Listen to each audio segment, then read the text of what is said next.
So alright, hello everyone, कैसे हो आप लोग? आई थिंक बढ़िया हो।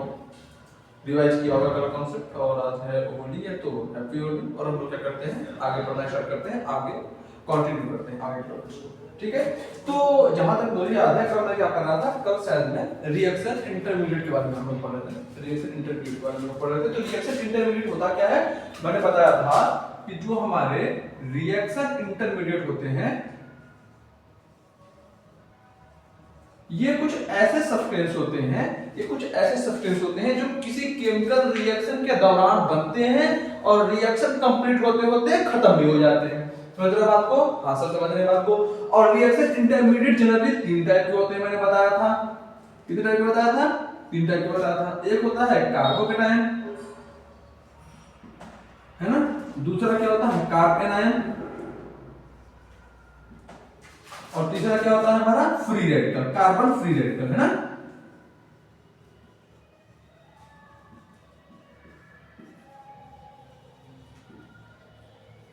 ये तीन टाइप के हमारे क्या होते हैं, रिएक्शन इंटरमीडिएट होते हैं। ठीक है, तो अब हम क्या करेंगे, वन बाय वन करके इन तीनों रिएक्शन इंटरमीडिएट के बारे में समझेंगे और उसके बाद फिर हम लोग क्या करेंगे, आगे कंटिन्यू करेंगे। ठीक है, ठीक है ना। तो लोग क्या करते हैं, कार्बोकेटायन, इसे क्या करते हैं, कार्बोकेटायन। चलिए, बेसिकली कार्बोकेटायन होता क्या है ना, कार्बोकेटायन क्या होता है, तो इसको हम लोग एक एग्जांपल समझते हैं। इसको हम लोग किसी समझते हैं, एग्जांपल समझते हैं कि अगर हाइड्रोकार्बन क्या होता है, ऐसे कंपाउंड जिसके अंदर सिर्फ कार्बन और हाइड्रोजन प्रेजेंट हो। तो अगर किसी हाइड्रोकार्बन पे पॉजिटिव चार्ज प्रेजेंट हो, अगर किसी हाइड्रोकार्बन में कार्बन के ऊपर क्या प्रेजेंट हो, पॉजिटिव चार्ज प्रेजेंट हो, या फिर अगर कोई भी ऑर्गेनिक कंपाउंड है, उस ऑर्गेनिक कंपाउंड के ऊपर, उस ऑर्गेनिक कंपाउंड में कार्बन के ऊपर पॉजिटिव चार्ज प्रेजेंट हो। क्या बोल रहा हूं, अगर किसी ऑर्गेनिक कंपाउंड में कार्बन के ऊपर पॉजिटिव चार्ज हो तो उस कंपाउंड में जो कार्बन है, उस कार्बन को लोग क्या बोलेंगे, कार्बोकेटायन। क्या बोलेंगे, कार्बोकेटायन। इसको सिंपल अगर भाषा में समझना चाहिए तो केटायन मतलब क्या, पॉजिटिव चार्ज। कार्बन मतलब क्या, कार्बन। यानी कि अगर कार्बन के ऊपर पॉजिटिव चार्ज है तो हम लोग उसको क्या बोलेंगे, कार्बोकेटायन। ठीक है सर, ठीक है, आगे बढ़ो। तो जो हमारे कार्बोकेटायंस होते हैं, ठीक है, अगर मैं इसकी सबसे पहली बात मैं क्या करता हूं, उसके ऊपर पॉजिटिव चार्ज हो गया, सबसे पहली बात मैं इसका हाइब्रिडाइजेशन निकाल लूं क्या, सर तीन सिग्मा बॉन्ड है। कितने सिग्मा बॉन्ड है, हाइब्रिडाइजेशन निकालने का सिखाया था ना, रिवाइज होगा। तीन तो सिग्मा बॉन्ड है। कितने सिग्मा बॉन्ड है, तीन सिग्मा बॉन्ड है। लोन पेयर एक भी है क्या, नहीं सर, लोन पेयर एक भी नहीं है। Plus 0 lone pair. Steric number कितना आ गया, स्टेरिक नंबर आ गया 3। और अगर स्टेरिक नंबर 3 होता है, इसका मतलब जो इसका हाइब्रिडाइजेशन है वो कितना हो जाएगा, इसका हाइब्रिडाइजेशन जो है वो कितना हो जाएगा भैया, sp2 हो जाएगा। ठीक है सर, समझ में आ गया। तो अब मुझे बताओ, अगर हाइब्रिडाइजेशन sp2 है तो ज्योमेट्री कैसी होगी मॉलिक्यूल की, सर जो मॉलिक्यूल की ज्योमेट्री होगी वो हो जाएगी ट्राइगोनल प्लेनर। क्या हो जाएगी, ट्राइगोनल प्लेनर, है ना। स्पेलिंग का देख लेना, स्पेलिंग में मिस्टेक होती है। तो सब ट्राइगोनल प्लेनर क्यों हो जाएगी, केमिकल बॉन्डिंग पढ़ा है आपने, हासिल पढ़ा है। केमिकल बॉन्डिंग में वेस्पर थ्योरी है, उसको क्या कर लो, रिवाइज कर लो। वेस्पर थ्योरी रिवाइज कर लोगे, समझ जाओगे सर इसका हाइब्रिडाइजेशन sp2 कैसे हुआ और ये ट्राइगोनल प्लेनर कैसे हो गया। ठीक है, इतनी बात में कोई दिक्कत, सर कोई दिक्कत नहीं है, समझ गए हो। हाँ सर, ट्राइगोनल प्लेनर का क्या मतलब, ट्राइगोनल प्लेनर होने का मतलब ये है कि कहीं ना कहीं ये कंपाउंड एक ही प्लेन बनाई करेगा, कुछ इस तरह से स्ट्रक्चर होगा। समझ पा रहे हो, इसका स्ट्रक्चर कुछ इस तरह से होगा, है ना। और कंपाउंड एक ही प्लेन में लाई करेगा। तो ट्राइगोनल प्लेनर कुछ इस तरह से स्ट्रक्चर होता है और कंपाउंड एक ही प्लेन में लाई करता है। समझ गए, कंपाउंड कहां पे लाई करता है, किसी एक ही प्लेन में लाई करता है कंपाउंड। ठीक है, कोई डाउट, मुझे कोई डाउट नहीं होगा, आसान सी बातें हैं। तो अब मुझे बताओ, अगर स्ट्रक्चर ट्राइगोनल प्लेनर है, पहले मैं इसका प्रॉपर स्ट्रक्चर बना दूं।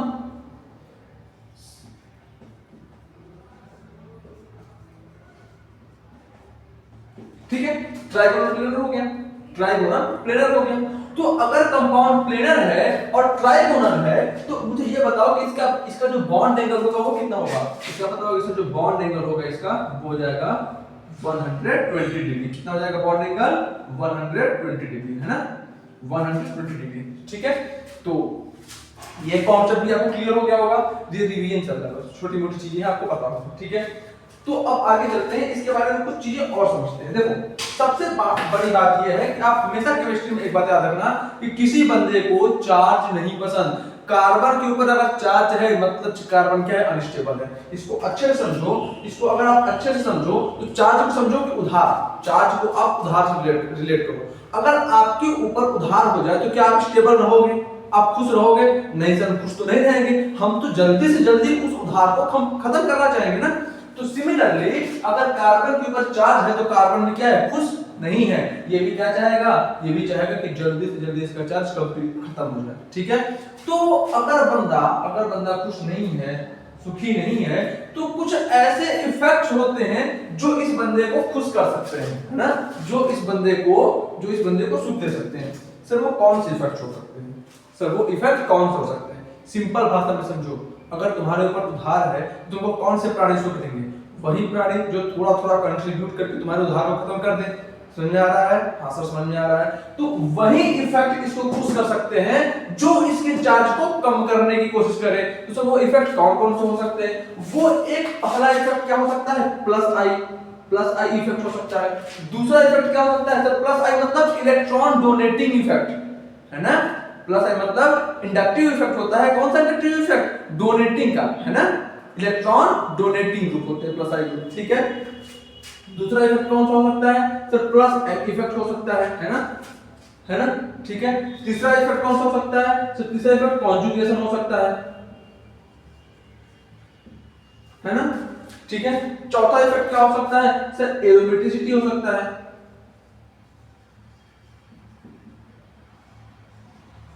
तो ये सारे इफेक्ट जो है वो पॉजिटिव चार्ज को स्टेबलाइज करेंगे। तो ये जो चार्ज है वो किन इफेक्ट के थ्रू स्टेबलाइज होता है? वो कुछ इस इफेक्ट के थ्रू स्टेबलाइज होता है। अब इसमें और भी होते हैं, जैसे डांसिंग रेजोनेंस हो गया एक केस हो गया बैक बॉन्डिंग, समझ रहे हो बात को, हाइपर कॉन्जुगेशन। तो ये सारे जो इफेक्ट्स हैं ये सब क्या करते हैं? पॉजिटिव चार्ज को स्टेबलाइज करते हैं। ठीक है, तो कार्बोकैटायन क्या होता है समझ आया? किन किन फैक्टर से वो स्टेबलाइज होता है ये बात समझ में आया। ठीक है, ये फैक्टर्स आपको पता होना चाहिए।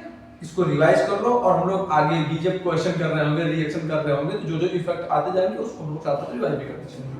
ठीक, तो आई थिंक ये बात आपको क्लियर होगी। आप क्या कर लो, नोट डाउन कर लो थोड़ी देर के लिए। ठीक है, नोट डाउन कर लिए, बिटा देता हूं इसको। ठीक है, तो आप समझ गए कि सर कार्बोकैटायन क्या होता है ना, और किन किन फैक्टर से कार्बोकैटायन जो है हमारे स्टेबलाइज होते हैं। ठीक, बहुत अच्छी बात है। अब इंपॉर्टेंट के सर कार्बोकैटायन बनता कैसे है? कार्बोकैटायन बनता कैसे है? तो सबसे पहले हम लोग अगर कार्बोकैटायन का डेफिनेशन लिख लें तो क्या लिखेंगे? If carbon atom if there is a positive charge present on the carbon atom,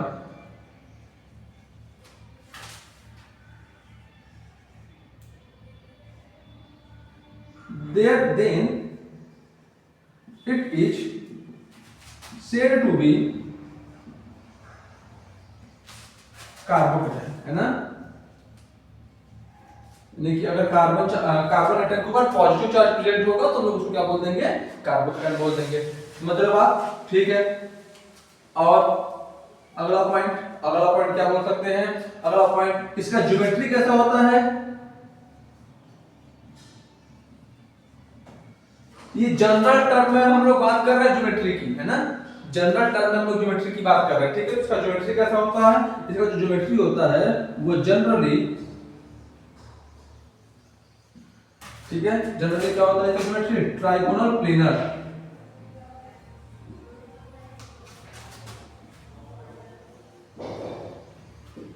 क्या हो जाता है ज्योमेट्री इसका? Trigonal planar. अच्छी बात है। और अगर ज्योमेट्री ट्राइगोनल प्लेनर है, हाइब्रिडाइजेशन क्या हो जाता है?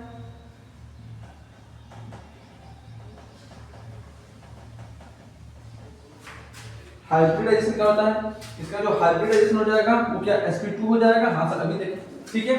और क्या हम लोग देख सकते हैं, अगर द ट्राइगोनल पेयर है तो जो बॉन्ड एंगल हो जाएगा, आइडियल बॉन्ड एंगल वो क्या हो जाएगा, बॉन्ड एंगल क्या हो जाएगा 120 डिग्री। समझ गए बात को, इसमें कोई डाउट नहीं, इसमें कोई डाउट नहीं है। एक बात याद रखो, मैं ये सारी बातें हाइड्रोकार्बन मान के कर रहा हूं, है ना, ये सारी बातें मैं हाइड्रोकार्बन मान के कर रहा हूं जनरल टर्म में, ठीक है। तो ये मत गेस लेके आना कि सर अगर कार्बन का डबल बॉन्ड हो गया तो सर sp2 हाइब्रिडाइजेशन नहीं हो पाएगा। मैं फिर से बोल रहा हूं, मैं हाइड्रोकार्बन मान के बातें कर रहा हूं कार्बोकेटायन। समझ गए बात को सर, हाइड्रोकार्बन से मतलब, हाइड्रोकार्बन से ये मतलब है कि सिर्फ और सिर्फ कार्बन और हाइड्रोजन होंगे, और अगर कार्बन और हाइड्रोजन है सिर्फ और सिर्फ, तो हमको ये बात अच्छे से पता है कि कार्बन मैक्सिमम कितने बॉन्ड बना सकता है, सर 4 बॉन्ड बना सकता है। और अगर हाइड्रोजन के साथ बॉन्ड बनाया है तो हर एक बॉन्ड सिंगल होगा। उस केस से मैंने बताया कि इसका जो हाइब्रिडाइजेशन होगा वो sp2 होगा, और जो इसका बॉन्ड एंगल होगा, आइडियल बॉन्ड एंगल 120 डिग्री होगा, ठीक है। कोई डाउट नहीं सर। अब सबसे इंपॉर्टेंट बात, ये किन-किन फैक्टर से स्टेबलाइज होता है, ये किन-किन फैक्टर से स्टेबलाइज होता है ना। तो जो इसका स्टेबिलिटी ऑर्डर होता है, इसका जो स्टेबिलिटी ऑर्डर है,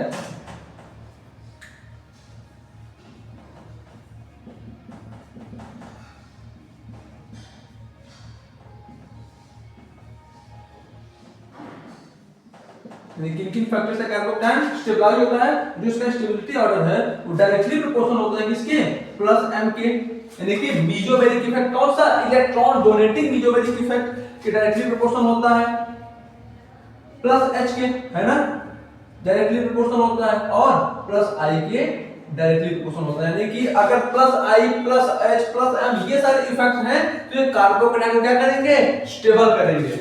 और इनवर्सली प्रोपोर्शनल किससे होता है, minus m minus h minus i, यानी कि अगर मॉलिक्यूल में इलेक्ट्रॉन विड्रॉइंग मीजोबैरिक इफेक्ट लग रहा हो, या हाइपर कॉन्जुगेशन लग रहा हो, या फिर या माइनस यानी कि इलेक्ट्रॉन विड्रॉइंग इफेक्ट लग रहा हो, है ना, इलेक्ट्रॉन विड्रॉइंग इनेक्टिव इफेक्ट लग रहा हो, तो ये सारे फैक्टर्स क्या करेंगे, कार्बोकेटायन को अनस्टेबल करेंगे। और दूसरी तरफ अगर प्लस m लग रहा हो, प्लस h लग रहा हो, प्लस i लग रहा हो, तो ये सारे फैक्टर क्या करेंगे, उसको स्टेबल करेंगे। होप आपको जीओसी आ रहा है, नहीं आ रहा है पढ़ाऊंगा मैं, लेकिन अगर आप 12th के हो, 11th के हो, तो 11th वाले जीओसी से स्टार्ट करोगे, नॉमेनक्लेचर जीओसी से, उनके लिए तो कोई चिंता नहीं है। लेकिन अगर आप 12th वाले हो, अगर आप 11th पास कर लिए हो, नहीं आ रहा है तो दिक्कत है, क्या कर लो, रिवाइज कर लो। सारे प्रोसेस समझ में आया, क्या कहना चाहता हूं, बात समझ में आया कि प्लस m इफेक्ट के डायरेक्टली प्रोपोर्शनल होगा स्टेबिलिटी, प्लस h के भी डायरेक्टली प्रोपोर्शनल होगा, और प्लस i के भी डायरेक्टली प्रोपोर्शनल होगा। इसका मतलब कि अगर कंपाउंड में प्लस m इफेक्ट लग रहा हो, या फिर प्लस h इफेक्ट लग रहा हो, या फिर प्लस i इफेक्ट लग रहा हो, तो क्या करेगा, कार्बोकेटायन को करेगा स्टेबल। लेकिन अगर माइनस m लग रहा हो, माइनस h लग रहा हो, माइनस i लग रहा हो, तो ये कार्बोकेटायन क्या करेगा, अनस्टेबल करेगा। समझ में आई बात, कोई डाउट होनी नहीं चाहिए, आसान सी बातें हैं, ठीक है, ठीक है। तो चाहो तो हम लोग कुछ एग्जांपल से समझ लेते हैं, हम लोग कुछ एग्जांपल्स कर लेते हैं, समझ अच्छे से आ जाएगा, है ना, ठीक है। तो कुछ एग्जांपल्स कर लेते हैं, चलो लिख लिया होगा ना, पॉज करके लिख लेना, मैंने ध्यान नहीं दिया, ठीक है, लिख लेना। थोड़ा वीडियो को आगे पीछे करके लिख लेना, मैंने मिटा दिया, ध्यान दीजिए। चलो देखते हैं, कुछ एग्जांपल्स कर लेते हैं ना, कुछ एग्जांपल्स कर लेते हैं। Compare the stability of carbocation, carbocation की स्टेबिलिटी कंपेयर करो, है ना। पहला CH3 पॉजिटिव, दूसरा CH2 पॉजिटिव, CH3, तीसरा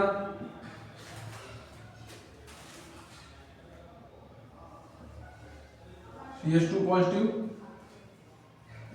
OH, है ना, है ना, और चौथा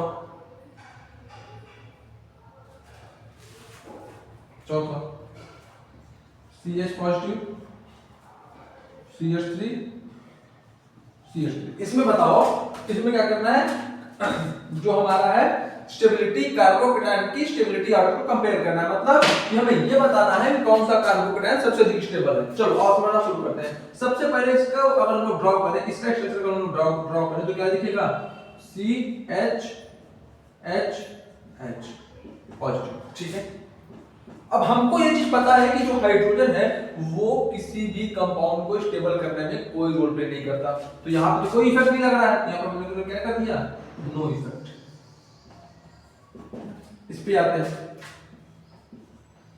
CH2 positive, CH2 positive, CH3, यहाँ पे दो इफेक्ट लग रहे हैं, कहने को दो इफेक्ट लग रहे हैं। पहला इफेक्ट क्या बोल सकते हो कि सर यहाँ पे प्लस आई इफेक्ट लग रहा है, कैसे बोलोगे कि सर जो मिथाइल ग्रुप होता है वो क्या होता है, इलेक्ट्रॉन डोनेटिंग, यानी कि ये जो मिथाइल ग्रुप होता है वो electron donating inductive effect show करता है, यानी कि ये प्लस आई ग्रुप होता है। ये जो CH3 ग्रुप है क्या कौन सा ग्रुप होता है, जो मिथाइल ग्रुप होता है वो कौन सा ग्रुप होता है, बोलोगे कि सर ये तो प्लस आई ग्रुप होता है, तो ये तो स्टेबल करेगा इसको, प्लस आई इफेक्ट है। मैं बोलूंगा बेटा एक इफेक्ट और लग रहा है, वो क्या, उसको कहते हैं हाइपर कॉन्जुगेशन। कैसे, ये देखो कार्बोकेटायन से अटैच पहला कार्बन अल्फा, कार्बोकेटायन से अटैच पहला कार्बन अल्फा कार्बन हो गया। अब इसके पास कितने अल्फा हाइड्रोजन है, इसके पास 3 अल्फा हाइड्रोजन है। कितने इसके पास अल्फा हाइड्रोजन है, 3 अल्फा हाइड्रोजन है। तो क्या ये 3 अल्फा हाइड्रोजन के साथ हमारा हाइपर कॉन्जुगेशन शो नहीं कर सकता, हासिल कर सकता है, ठीक है। तो ये अब इस पे क्या लग रहा है, हमारा हाइपर कॉन्जुगेशन लग रहा है, 3 अल्फा हाइड्रोजन के थ्रू हाइपर कॉन्जुगेशन हो सकता है। यहाँ पे इस पे आते हैं, यहाँ पे हमको पता है कि सर जो ऑक्सीजन है, ऑक्सीजन के पास क्या होगा, लोन पेयर होगा, ऑक्सीजन के पास क्या होगा, लोन पेयर होगा। क्या ये लोन पेयर यहाँ पे रेजोनेंस में पार्टिसिपेट नहीं कर सकते हैं, हासिल कर सकते हैं। कैसे कर सकते हैं, lone pair sigma vacant orbital, है ना, रेजोनेंस की क्राइटेरिया पता है आपको ना, lone pair sigma vacant orbital. तो यहाँ पे क्या हो सकता है, रेजोनेंस हो सकता है। अब सर अगर हीट्रो एटम्स, अगर कोई हीट्रो एटम रेजोनेंस में पार्टिसिपेट कर रहा है वाया डोनेटिंग इलेक्ट्रॉन, तो उस इफेक्ट को हम लोग क्या कहते हैं, उस इफेक्ट को हम लोग कहते हैं प्लस एम इफेक्ट। क्या कहते हैं, प्लस एम इफेक्ट। क्या कहते हैं, प्लस एम इफेक्ट। यहाँ पे प्लस एम इफेक्ट लग रहा है। यहाँ पे क्या होगा, बोलोगे कि सर यहाँ पे ये भी अल्फा, यानी कि यहाँ पे 6 अल्फा हाइड्रोजन है, और हमको पता है यहाँ बोलोगे कि यहाँ पे 2 प्लस आई ग्रुप भी हैं। हम लोग ये भी बोल सकते हैं कि दो तरफ से प्लस आई इफेक्ट लग रहा है, लेकिन आप अल्फा हाइड्रोजन को क्यों काउंट कर रहे हो, क्योंकि हाइपर कॉन्जुगेशन को हम लोग अधिक प्रायोरिटी देते हैं as compared to inductive effect. Simple सी बात है। तो अब करते हैं स्टेबिलिटी कंपेयर। तो यहाँ ऑप्शन ए जो है इसमें तो कोई इफेक्ट लग ही नहीं रहा है, जो मॉलिक्यूल ए वाला है इसमें कोई इफेक्ट नहीं लग रहा है, तो ये सबसे लास्ट में पहुंच जाएगा, यहाँ पहुंच जाएगा, सबसे लास्ट में पहुंच जाएगा, यानी कि सबसे कम स्टेबल होगा। दूसरा सबसे अच्छा स्टेबल कौन होगा, तो बोलोगे कि सर ये जो ऑप्शन सी है यहाँ पे लग रहा है प्लस एम इफेक्ट, और प्लस एम इफेक्ट सबसे अच्छा स्टेबलाइज करेगा इसको, तो सबसे आगे क्या हो जाएगा, प्लस एम। सबसे अधिक स्टेबल कौन हो जाएगा, ऑप्शन सी। उसके बाद बोलोगे कि सर जो डी है यहाँ पे दो तरफ से हाइपर कॉन्जुगेशन हो सकता है, इसके पास 6 अल्फा हाइड्रोजन है, यानी कि यहाँ पे 6 तरह से हाइपर कॉन्जुगेशन हो सकता है, और यहाँ पे सिर्फ 3 अल्फा हाइड्रोजन है। तो इसका मतलब ये हो गया कि जो डी होगा वो दूसरे नंबर पे आएगा, और जो हमारा बी है वो तीसरे नंबर पे आएगा। समझ में आया? तो ये कहीं ना कहीं स्टेबिलिटी ऑर्डर हो गया। समझ में आया कैसे हम लोगों ने इस क्वेश्चन को सॉल्व किया? अगर जीओसी आ रहा होगा तो बहुत आराम से पकड़ लिए होंगे, और नहीं आ रहा है तो रिवाइज कर लो। समझ में आया? सारी चीजें मैं बेसिक्स करा रहा हूं, क्योंकि जब मैं 12th की ऑर्गेनिक स्टार्ट करूंगा तो वहां पे रिएक्शंस आने चाहिए, रिएक्शंस की बहुत अधिक नीड होगी, इस वजह से मैं ये सारी बेसिक बातें भी पढ़ा देता हूं तुम लोगों को। समझ में आया? कोई डाउट यहां पे नहीं? एक बार देख लो, लिख लो, तो आपको समझ में आ गया ना कि हम लोग कार्बोकेटायन की स्टेबिलिटी कैसे कंपेयर करते हैं। कोई डाउट है तो पूछ लो एक बार, ठीक है? तो क्या करते हैं, हम आगे चलते हैं। क्या करते हैं, आगे चलते हैं। कार्बोकेटायन समझ में आ गया। अब आते हैं हम लोग कार्बोनाइल पे।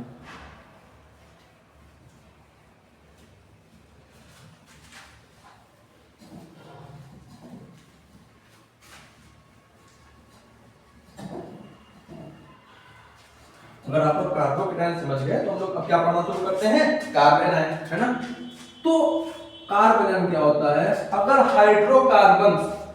हाइड्रोकार्बन में कार्बन के ऊपर नेगेटिव चार्ज प्रेजेंट है तो हम लोग क्या बोलेंगे, उसको कार्बोनाइल बोलेंगे। एक एग्जांपल समझते हैं। मैंने एक एग्जांपल ले लिया CH3 नेगेटिव, समझ गए? कोई डाउट नहीं है। तो सबसे इंपॉर्टेंट बात है कि हमको ये पता है कि जो कार्बन है वो 14th ग्रुप का एलिमेंट है, यानी कि इसके वैलेंस में 4 इलेक्ट्रॉन है, यानी कि मैक्सिमम 4 बॉन्ड बना सकता है। कितने बॉन्ड बना सकता है? बोलो कि सर ये 4 बॉन्ड बना सकता है। तो ठीक है, कार्बन 1 2 3 है ना, 4 बॉन्ड बना सकता है ना। हाँ सर 4 बॉन्ड बना सकता है, यानी कि इसके ऊपर नेगेटिव चार्ज है। अब इस नेगेटिव चार्ज का क्या मतलब है? इस नेगेटिव चार्ज का मतलब ये है कि सर देखो, पहले इसको हम लोग मॉलिक्यूल को देखेंगे तो हमको ये पता चलता है कि CH3 है, यानी कि यहाँ पे केवल 3 हाइड्रोजन प्रेजेंट है, 3 बॉन्ड बना दिया। अब इस नेगेटिव से क्या समझ में आ रहा है? इस नेगेटिव से हमें ये समझ में आ रहा है कि सर कहीं ना कहीं इसका जो एक इलेक्ट्रॉन था, वो तो इसके पास पहले से प्रेजेंट होगा। एक नेगेटिव चार्ज आने का मतलब इसके पास एक एक्स्ट्रा इलेक्ट्रॉन आ गया। नेगेटिव चार्ज आने का क्या मतलब हो गया कि इसके पास एक एक्स्ट्रा इलेक्ट्रॉन आ गया। ठीक है, कोई डाउट नहीं? सर कोई डाउट नहीं, समझ में आ रहा है बात है। तो अब इसकी हम लोग क्या करते हैं, इसका अगर हम लोग हाइब्रिडाइजेशन निकालें तो इसका हाइब्रिडाइजेशन क्या हो जाएगा? 1 सिग्मा 2 सिग्मा 3 सिग्मा, तो हो जाएगा 3 सिग्मा प्लस 1 लोन पेयर। इसका जो हाइब्रिडाइजेशन होगा वो यही होगा ना, 3 sigma bond plus 1 lone pair. हाँ सर, तो ये कितना आ गया? ये कितना आ गया? स्टेरिक नंबर कितना आ गया? तो स्टेरिक नंबर आ गया 4। और अगर स्टेरिक नंबर 4 है, इसका मतलब क्या हो जाएगा? इसका मतलब क्या हो जाएगा? sp3। अच्छा, अब देखो sp3 अगर हो गया तो ज्योमेट्री कैसी होगी? अब यहाँ पे एक केस समझो। सर देखो, ज्योमेट्री होनी तो चीज टेट्राहेड्रन, लेकिन क्या है यहाँ पे 3 बॉन्ड पेयर है और 1 लोन पेयर है। तो अब इस केस में कि जब 3 बॉन्ड पेयर हो जाए और 1 लोन पेयर हो जाए, उस केस में जो हमारी ज्योमेट्री होती है वो क्या हो जाती है? वो ज्योमेट्री हो जाती है ट्राइगोनल, माफ करना, उस केस में जो ज्योमेट्री हो जाती है वो क्या हो जाती है? Trigonal pyramidal.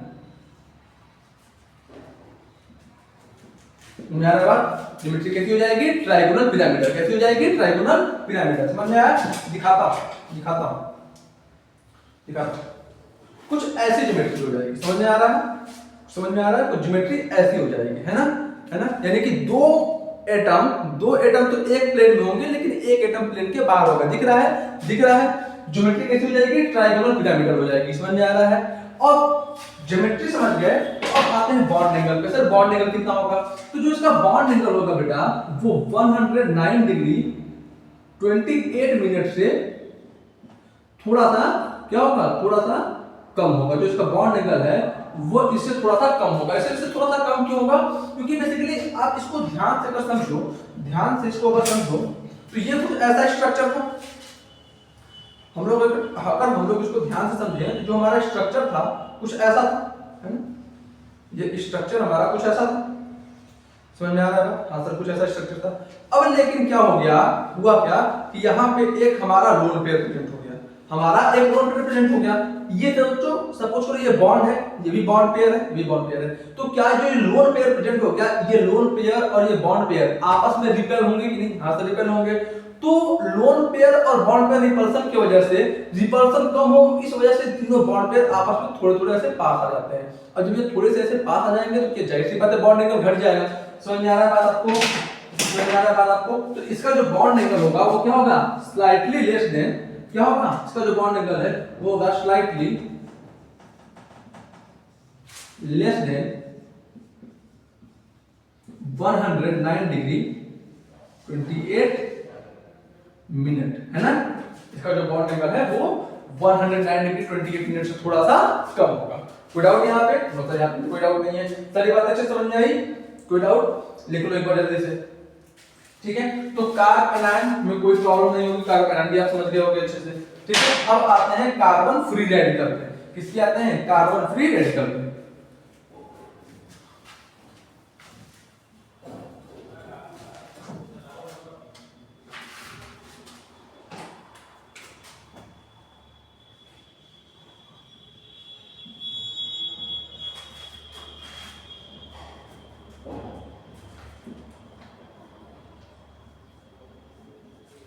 Carbon free radical क्या होता है? अगर हाइड्रोकार्बन में कार्बन एटम के ऊपर क्या है?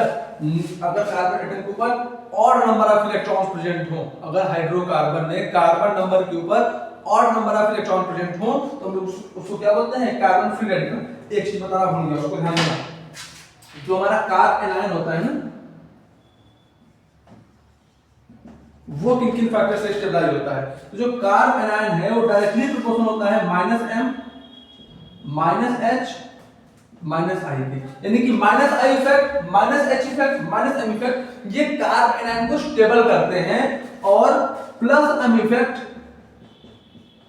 +h इफेक्ट और +i इफेक्ट ये कार्ब एनायन को अनस्टेबल करते हैं। क्या करते हैं, कार्ब एनायन को अनस्टेबल करते हैं। ठीक है, ये लास्ट बात छूट गई थी, इसको लिख लेना। ठीक है, तो अब समझते हैं कार्बन फ्री रेडिकल पे। तो अगर कार्बन एटम के पास ऑड नंबर ऑफ इलेक्ट्रॉन्स हो तो हम उसको क्या बोलते हैं, कार्बन फ्री रेडिकल बोलते हैं। एक एग्जांपल से समझते हैं, कार्बन जो है वो 14th ग्रुप का एलिमेंट है, हमें ये बात तो पता है, कार्बन जो है वो 14th ग्रुप का एलिमेंट है। हां, तो ये बात पता है, इसमें कौन सी ऐसी बहुत बड़ी बात है। तो मैंने एक एग्जांपल लिया CH3। अच्छा, इसको रिप्रेजेंट कैसे करते हैं, कार्बन के ऊपर एक डॉट लगा देते हैं। ये डॉट किसको रिप्रेजेंट करता है, ये रेडिकल को रिप्रेजेंट करता है। किसको रिप्रेजेंट करता है, रेडिकल को। समझ में आ रहा है कार्बन फ्री रेडिकल क्या होता है। हाँ, अब समझते हैं। कार्बन जो है इसके वैलेंस में 4 इलेक्ट्रॉन्स होते हैं, इसके वैलेंस में 4 इलेक्ट्रॉन्स होते हैं। समझ में आया। अब अगर बॉन्डिंग के बाद ऑड इलेक्ट्रॉन्स इसके वैलेंस में बच गए, बॉन्डिंग के बाद अगर कार्बन एटम के वैलेंस शेल में ऑड इलेक्ट्रॉन बच गए तो हम लोग उसको क्या बोलेंगे, फ्री रेडिकल। क्या बोलेंगे, फ्री रेडिकल। एक एग्जांपल देख लेते हैं, CH H ये कर दिया। हमको पता है कि सर इसके वैलेंस में 4 इलेक्ट्रॉन होते हैं। हाँ सर, 3 इलेक्ट्रॉन के साथ इस कार्बन ने बॉन्ड बना रखा है। 3 इलेक्ट्रॉन के हेल्प से ये कार्बन इन 3 हाइड्रोजन के साथ बॉन्ड बना रखा है। बचा कितना सर, एक इलेक्ट्रॉन जो है वो बिल्कुल फ्री बचा हुआ है। एक इलेक्ट्रॉन जो है बिल्कुल वेला बचा पड़ा है, चुपचाप अपने घर में ऐसे ही बेरोजगार की तरह बैठा हुआ दिख रहा है। समझ में आ रहा है बात। हाँ सर, तो अब मुझे ये बताओ क्या ये 1 ऑड है कि इवन। तो बोलोगे सर 1 ऑड है। समझ में आया, तो हम लोग उसको क्या बोल देंगे, रेडिकल बोल देंगे। क्या बोल देंगे, रेडिकल। समझ में आया, समझ के बात को कि अगर कार्बन एटम के पास odd number of electron present होते हैं तो हम उसको क्या बोलते हैं, कार्बन फ्री रेडिकल। एक एग्जांपल और देख लो, CH3 CH2। इसका मतलब क्या हुआ, कि सर एक कार्बन 4 बॉन्ड बना सकता है, 1 2 3। इसको अगर हम लोग खोल दें, स्ट्रक्चर को ठीक से खोल के अगर बनाएं, H H H H, इसको ऐसे कर लेते हैं H और H, तो हमको क्या दिख रहा है, हमको सर ये दिख रहा है कि जो कार्बन है इसके पास एक इलेक्ट्रॉन बचा रह गया। कैसे बचा रह गया, क्योंकि 14th ग्रुप का एलिमेंट है, लास्ट में 4 इलेक्ट्रॉन है, 3 बॉन्ड बना रखे हैं। इसका मतलब एक बंदा एक 3 बॉन्ड बना रखे हैं, एक बॉन्ड नहीं बना। इसका मतलब क्या किया, एक बॉन्ड नहीं बना तो जो एक इलेक्ट्रॉन है वो खाली चुपचाप बैठा पड़ा है ना, वो चुपचाप क्या बैठा पड़ा है, खाली बैठा पड़ा है। तो इस फ्री इलेक्ट्रॉन्स को क्या बोलते हैं, रेडिकल। और क्योंकि ये रेडिकल कार्बन एटम के ऊपर प्रेजेंट है तो हम लोग पूरे कंपाउंड क्या बोल देंगे, कार्बन फ्री रेडिकल। समझ में आया बात।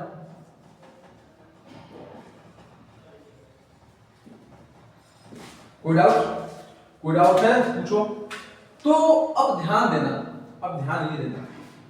कि अब हम लोग इसकी भी हाइब्रिडाइजेशन, बॉन्ड लिंकेज की सारी चीजों को अभी हम लोग निकालेंगे। ठीक, तो सबसे पहला टॉपिक हम लोग ये पढ़ते हैं कि सर कार्बोकैटायन कैसे बनता है, कार्बो एनायन कैसे बनता है और कार्बन फ्री रेडिकल कैसे बनता है। इन चीजों पे आ जाते हैं, इन चीजों पे याद आते हैं। ठीक, तो समझते हैं ना, लिख लिया है ना।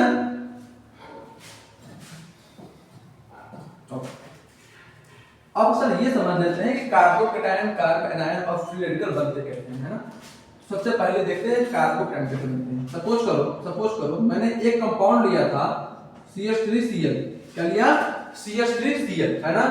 तो इसको अगर हम लोग इसका एक स्ट्रक्चर ड्रॉ करें तो इसका स्ट्रक्चर कुछ ऐसा होगा, Cl H H H, tetrahedral. हाँ सर, बिल्कुल टेट्राहेड्रल होगा।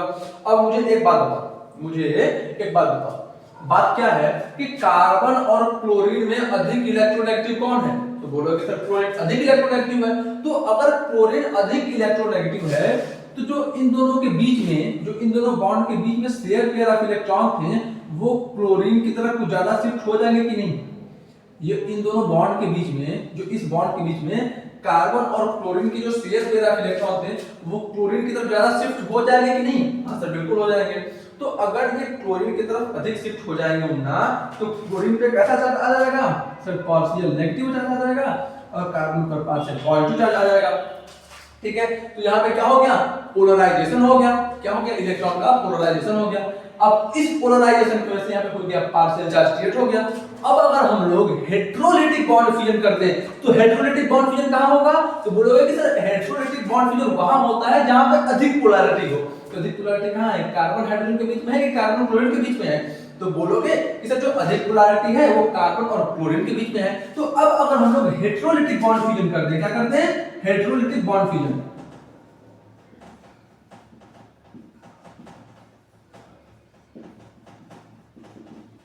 बॉन्ड फ्यूजन मतलब बॉन्ड का टूटना, हेटेरोलिटिक मतलब कि अगर बॉन्ड टूटने के बाद दोनों इलेक्ट्रॉन एक ही एटम के पास चले जाएं तो उसको हम लोग हेटेरोलिटिक बॉन्ड फ्यूजन कहते हैं। तो अब अगर हम लोग हेटेरोलिटिक बॉन्ड फ्यूजन करें तो कौन सा बॉन्ड टूटेगा, तो कार्बन और क्लोरीन का बॉन्ड टूटेगा। अब जब कार्बन और क्लोरीन का बॉन्ड टूटेगा तो दोनों इलेक्ट्रॉन किस एटम पे जाएंगे, कार्बन पे जाएंगे, क्लोरीन पे जाएंगे। तो बोलोगे कि सर जो क्लोरीन है वो अधिक इलेक्ट्रोनेगेटिव है। हाँ सर, अब क्लोरीन अगर अधिक इलेक्ट्रोनेगेटिव है तो बॉन्ड टूटने के बाद दोनों बॉन्ड के इलेक्ट्रॉन खुद के ऊपर ही रख लेगा। तो बॉन्ड कैसे टूटेगा, बॉन्ड कुछ इस तरह से टूट जाएगा कि दोनों इलेक्ट्रॉन क्लोरीन ही ले लिया और जो हमारा कंपाउंड हो गया वो कैसा बन गया, कार्बन पर positive H H H plus of Cl negative. समझ में आया, समझ में आया। तो कार्बोकैटायन कैसे बनता है, कार्बोकैटायन बनता है हेटेरोलिटिक बॉन्ड फ्यूजन से। कैसे बनता है, हेटेरोलिटिक बॉन्ड फ्यूजन से। कोई डाउट यहाँ पे, कोई डाउट यहाँ पे हो तो पूछ लो। नहीं सर कोई डाउट नहीं है, ठीक, आसान सी बात है। तो अब आते हैं कार्बन पे, है ना, कार्बन पे, ठीक है। सर कार्बन का फॉर्मेशन कैसा होता है, बेसिकली कार्बन का जो फॉर्मेशन होगा वो भी बेसिकली हेटेरोलिटिक बॉन्ड फ्यूजन की ही वजह से होगा। लेकिन जनरली जो कार्बन आयंस बनते हैं, जो कार्बन आयंस बनते हैं वो कब बनते हैं, अगर कार्बन के साथ कोई मेटल ग्रुप अटैच हो। अगर कार्बन के साथ कोई मेटल ग्रुप अटैच हो, जैसे एक एग्जांपल हम लोग समझ लेते हैं, एक एग्जांपल के साथ हम लोग समझ लेते हैं CH3Na, CH3Na, है ना। तो आपको पता है कि जो सोडियम है वो हमेशा क्या करना चाहेगा, सोडियम जो है हमारा फर्स्ट ग्रुप का एलिमेंट है। जो सोडियम है वो किस ग्रुप का एलिमेंट है, फर्स्ट ग्रुप का एलिमेंट है ना। यानी कि इसके वैलेंस में कितना इलेक्ट्रॉन है, इसके वैलेंस में 1 इलेक्ट्रॉन है, इसके वैलेंस में 1 इलेक्ट्रॉन है। अब ये क्या चाहेगा कि जैसे ही अपने वैलेंस शेल का एक इलेक्ट्रॉन हटा देगा, जैसे ही अपने वैलेंस शेल का ये एक इलेक्ट्रॉन हटाता है, इसके लास्ट में कितने इलेक्ट्रॉन हो जाएंगे, 8 इलेक्ट्रॉन हो जाएंगे। यानी कि इसका ऑक्टेट कंप्लीट हो जाएगा और सोडियम हो जाएगा स्टेबल। तो सोडियम क्या करेगा, सोडियम हमेशा एक इलेक्ट्रॉन लूज करना चाहता है। तो जब तो सोडियम अपना इलेक्ट्रॉन लूज करेगा तो किसको देगा, कार्बन को देगा। तो सोडियम ने क्या किया, अपना जो एक इलेक्ट्रॉन है वो कार्बन को दे दिया। तो क्या हो गया, CH3 नेगेटिव Na पॉजिटिव, कुछ ऐसा कंपाउंड हो गया। अब हम लोगों ने क्या किया, हम लोगों ने हीट दिया या कुछ भी दिया, ऐसा कंडीशन जनरेट कर दिया कि जो सोडियम है वो कंपाउंड छोड़ के निकल गया। तो हमारा कंपाउंड क्या बचा, CH3 नेगेटिव। क्या बचा, CH3 नेगेटिव।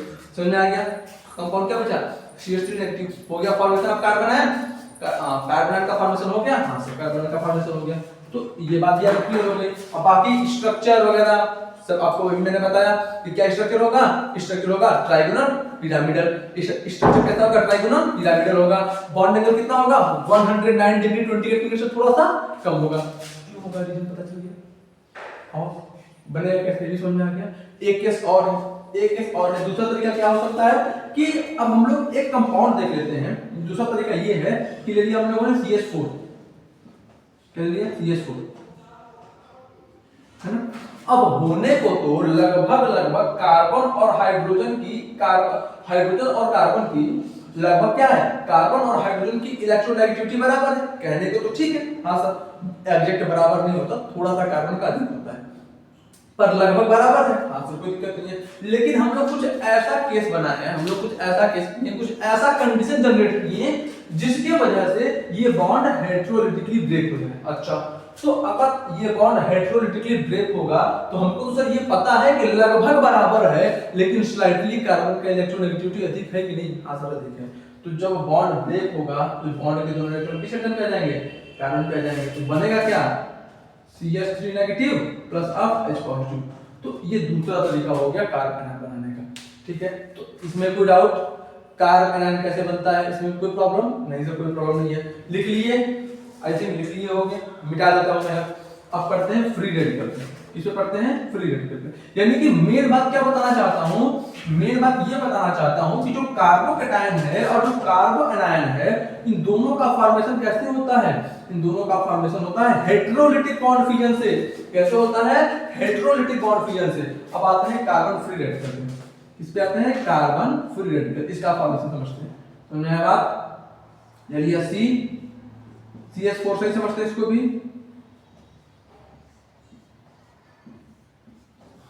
हम लोगों ने क्या किया? हम लोगों ने इसको दे दिया सनलाइट। क्या दे दिया? सनलाइट दे दिया, है ना। अब हम लोग in the presence of sunlight इस बॉन्ड को तोड़ रहे हैं, है ना। तो हमको ये पता है कि हमेशा सनलाइट के प्रेजेंस से जब भी बॉन्ड ब्रेक होता है, जब भी सनलाइट के प्रेजेंस से बॉन्ड ब्रेक होता है, तो कैसा बॉन्ड फ्यूजन होता है? यहाँ पे होमोलिटिक बॉन्ड फ्यूजन होता है। कैसा बॉन्ड फ्यूजन होता है? Homolytic bond fusion.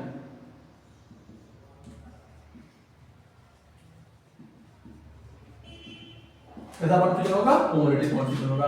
तो होमोलिटिक बॉन्ड फ्यूजन में क्या होता है कि देखो, जनरली अगर हम लोग ध्यान से देखें तो हाइड्रोजन और कार्बन की इलेक्ट्रोनेगेटिविटी लगभग बराबर है। यानी कि मान लो कि जो इलेक्ट्रॉन पे है लगभग बीचों बीच है। तो जब होमोलिटिक बॉन्ड फ्यूजन होगा तो बेसिकली किस तरह से होगा? कार्बन का इलेक्ट्रॉन कार्बन को मिल जाएगा, हाइड्रोजन का इलेक्ट्रॉन हाइड्रोजन को मिल जाएगा। समझ में आया? समझ में आया? अरे यही ना होता होमोलिटिक, कि जब होमोलिटिक बॉन्ड फ्यूजन क्या होता है? होमोलिटिक बॉन्ड फ्यूजन इस टाइप का बॉन्ड फ्यूजन होता है जिसमें एक बॉन्ड में दो इलेक्ट्रॉन है। जब दोनों एटम को उनके इलेक्ट्रॉन्स वापस मिल जाते हैं बॉन्ड टूटने के बाद, जब बॉन्ड टूटा तो कार्बन का इलेक्ट्रॉन कार्बन को मिल गया, हाइड्रोजन का इलेक्ट्रॉन हाइड्रोजन को मिल गया, बराबर बराबर बंटवारा हो गया। तो इस बॉन्ड फ्यूजन को हम लोग क्या बोल देते हैं? होमोलिटिक बॉन्ड फ्यूजन बोल देते हैं। और ये बॉन्ड फ्यूजन कैसे होता है? ये बॉन्ड फ्यूजन में अगर जब ये बॉन्ड फ्यूजन हो जाएगा, जब ये बराबर बराबर इलेक्ट्रॉन्स टूट जाएंगे, जब ये बॉन्ड बराबर टूट गया, बराबर इलेक्ट्रॉन का डिस्ट्रीब्यूशन हो गया, तो कंपाउंड कैसा बना? सी, इसके ऊपर रेडिकल आ गया, H H H। समझ आ रहा है बात समझ आ रहा है? कोई डाउट, कोई समस्या नहीं? सर कोई डाउट नहीं है। कॉन्सेप्ट क्लियर हुआ? अब इसके हाइब्रिडाइजेशन, इसका फॉर्मेशन समझ गए? फॉर्मेशन कैसे होता है? रेडिकल का फॉर्मेशन कैसे होता है? रेडिकल का फॉर्मेशन होता है होमोलिटिक बॉन्ड फ्यूजन की हेल्प से। रेडिकल का फॉर्मेशन कैसा होता है? होमोलिटिक बॉन्ड फ्यूजन की हेल्प से। कोई डाउट यहाँ पे? नहीं सर कोई डाउट नहीं है। ठीक, तो इसको लिख लो जल्दी से। और हम लोग क्या करते हैं? आगे बढ़ते हैं। हम लोग क्या करते हैं? आगे बढ़ते हैं। ठीक है,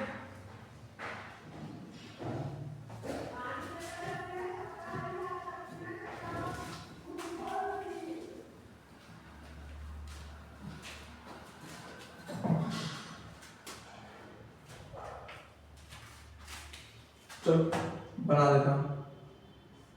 H H H। अब कर देखते हैं कि सर इसके वैलेंस शेल में इलेक्ट्रॉन कितने हैं। अगर फ्री रेडिकल है ना, अब देखते हैं कि इस कार्बन के वैलेंस शेल में कितने इलेक्ट्रॉन हैं। एक बॉन्ड में दो इलेक्ट्रॉन होते हैं, पता है? हाँ सर। अब अगर ये कोवेलेंट बॉन्ड है, तो अगर ये कोवेलेंट बॉन्ड है, इसका मतलब क्या? इसका मतलब कहीं ना कहीं यही है ना कि जो इस बॉन्ड के एक बॉन्ड में जो दो इलेक्ट्रॉन्स हैं वो इस कार्बन के भी वैलेंस शेल में होगा।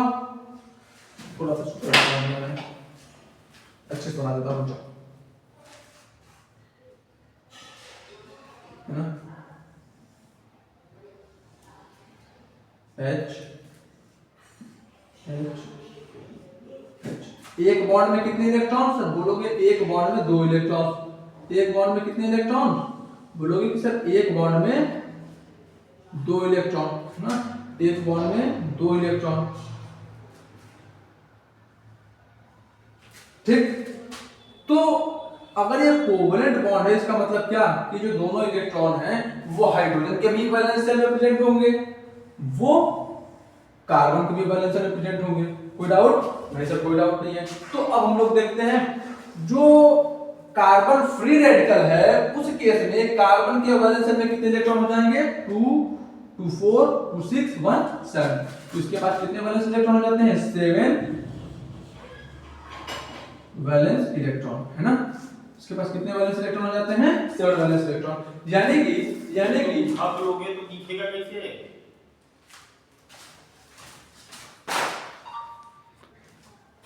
समझ में आ रहा है। तो यहाँ पे कार्बन के वैलेंस शेल में कितने इलेक्ट्रॉन हो गए, 7 इलेक्ट्रॉन हो गए। यानी कि अब कार्बन को स्टेबल होने के लिए आपने अब लास्ट में 8 कंप्लीट करने के लिए कितने इलेक्ट्रॉन की जरूरत है, सिर्फ 1 इलेक्ट्रॉन की जरूरत है। तो आई थिंक ये बात अभी आपको समझ में आ गई। अब आते हैं इसके हाइब्रिडाइजेशन पे। अब इस पे क्या कहां पे आते हैं, इसके हाइब्रिडाइजेशन पे, ठीक है। अब देखो यहाँ पे 1 इलेक्ट्रॉन है, H H H, ठीक, हाँ सर ठीक है। अब देखो इसके पास कितने सिग्मा बॉन्ड है, बोलो एक सर 3 सिग्मा बॉन्ड है। कितने सिग्मा बॉन्ड है, बोलो एक सर यहाँ पे 3 तो सिग्मा बॉन्ड है और लोन पेयर बोलो एक सर लोन पेयर तो है ही नहीं। अब लोन पेयर के लिए क्या देखोगे, बोलो एक सर यहाँ पे सिंगल इलेक्ट्रॉन है। अब इसको हम लोग लोन पेयर माने कि ना माने, तो अब यहाँ पे एक केस जनरेट होता है। अब यहाँ पे एक केस जनरेट होता है कि ये जो देखो ये क्या हो गया, जो कार्बन है यहाँ पे वो क्या हो गया, सेंट्रल एटम। कार्बन क्या हो गया, सेंट्रल एटम। कार्बन क्या हो गया हमारा, सेंट्रल एटम हो गया, ठीक। और ये जो हाइड्रोजन है, ये तीनों क्या हो गए, ये सब हो गया हमारे टर्मिनल एटम, है ना। तो अगर हम लोग इस स्ट्रक्चर को ध्यान से देखें तो क्या दिखता है कि जो टर्मिनल एटम है वो सेंट्रल एटम से क्या है, कम इलेक्ट्रॉन एक्टिव है। तो जब भी टर्मिनल एटम सेंट्रल एटम से कम इलेक्ट्रॉन एक्टिव होते हैं उस केस में जो हमारे ऑड नंबर ऑफ इलेक्ट्रॉन, उस केस में जो हमारा सिंगल इलेक्ट्रॉन होता है उसको हम लोग लोन पेयर की तरह काउंट नहीं करते। मैं फिर से रिपीट कर रहा हूं कि जब भी हमारे टर्मिनल एटम सेंट्रल एटम से कम इलेक्ट्रॉन एक्टिव हो उस केस में हम लोग जो ऑड इलेक्ट्रॉन होता है उसको लोन पेयर की तरह काउंट, लोन पेयर की तरह ट्रीट नहीं करते। कोई डाउट नहीं, तो समझ में आया बेटा। तो मुझे बताओ यहाँ पे लोन पेयर होगा तो बोलोगे सर जीरो लोन पेयर। क्यों जीरो लोन पेयर, क्योंकि जो टर्मिनल एटम से वो कम इलेक्ट्रॉन एक्टिव है, किससे, सेंट्रल एटम से, ठीक। तो अब इसका जो हाइब्रिडाइजेशन होगा वो कितना हो जाएगा, sp2। अब जब इसका हाइब्रिडाइजेशन sp2 हो गया तो जो ज्योमेट्री कैसा होगा, बोल दो कि जो ज्योमेट्री होगा वो ट्राइगोनल प्लेनर होगा। क्या होगा, ट्राइगोनल प्लेनर होगा, है ना। अब ज्योमेट्री का ट्राइगोनल प्लेनर हो गया। इसका बॉन्ड एंगल बता दो तो बोल दोगे कि सर जो बॉन्ड एंगल है वो अप्रोक्सीमेटली 120 डिग्री के बराबर होगा। जो बॉन्ड एंगल होगा वो किसके बराबर होगा, 120 डिग्री के बराबर होगा, ठीक है। कोई डाउट इसमें, कोई दिक्कत नहीं सर, कोई दिक्कत नहीं है। अब एक केस और लेते हैं, चलो मैंने लिया C F F F, ये हो गया रेडिकल, है ना, ये हो गया रेडिकल, यानी कि इसके पास एक इलेक्ट्रॉन बचा रह गया। अब देखो तो अब क्या बोलोगे कि जो टर्मिनल एटम है वह सेंट्रल एटम से अधिक इलेक्ट्रॉन एक्टिव है। तो जब भी टर्मिनल एटम सेंट्रल एटम से अधिक इलेक्ट्रॉन एक्टिव हो जाते हैं उस केस में जो हमारा ऑड इलेक्ट्रॉन्स बचा होता है हम लोग उसको कैसे ट्रीट करते हैं, इसको हम लोग लोन पेयर की तरह ट्रीट करते हैं। कैसे ट्रीट करते हैं, लोन पेयर की तरह ट्रीट करते हैं। तो अब इसका हाइब्रिडाइजेशन कितना हो जाएगा, sp3 हो जाएगा। कैसे sir, 3 sigma bond, 3 sigma plus 1 lone pair. अब जब 3 सिग्मा एक लोन पेयर है तो हाइब्रिडाइजेशन कितना हो जाएगा, हाइब्रिडाइजेशन हो जाएगा sp3, स्टेरिक नंबर 4, तो हाइब्रिडाइजेशन sp3 हो गया। स्ट्रक्चर कैसा होगा इसका स्ट्रक्चर कैसा होगा, तो बोल दो कि सर एक लोन पेयर है, इसका मतलब स्ट्रक्चर क्या हो जाएगा, ट्राइगोनल पिरामिडल, ट्राइगोनल पिरामिडल। कोई डाउट, ठीक। इतनी सारी बातें समझ में आई। यहाँ पे कोई डाउट, कोई समस्या, आई थिंक कोई समस्या नहीं होगा। क्या कर लो, जल्दी से नोट डाउन कर लो इसको।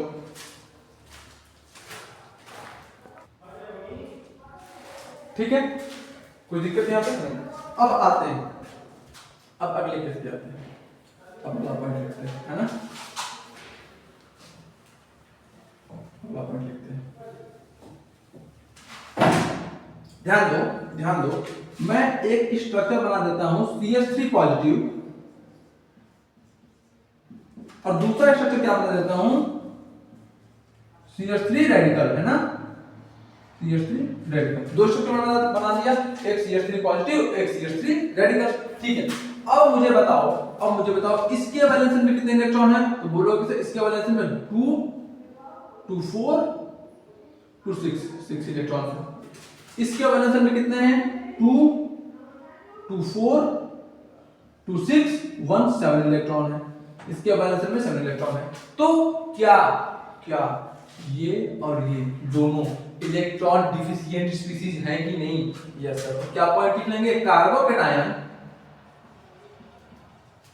And carbon free radical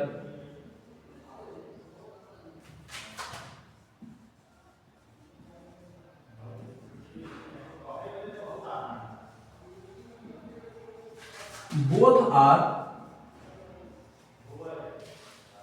electron deficient species, है ना। दोनों क्या होता है, इलेक्ट्रॉन डिफिशिएंट स्पीशीज होते हैं, दोनों क्या होते हैं, इलेक्ट्रॉन डिफिशिएंट स्पीशीज होते हैं। समझ में आ गया, गुड आउट सर। अब अगला पॉइंट क्या हो गया, एक पॉइंट ये हो गया, दूसरा पॉइंट क्या हो गया कि जो हमारा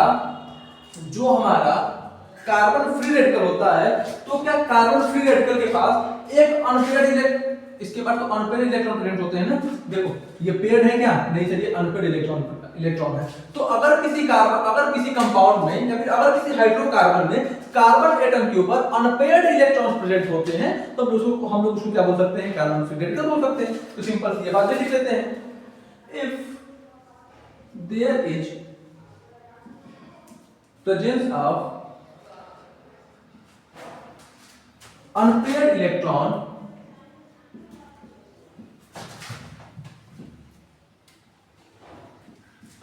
है ना, if there is presence of unpaired electron in carbon atom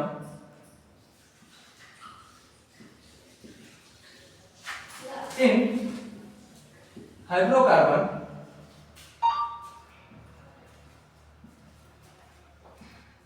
then it is said to be carbon free radical।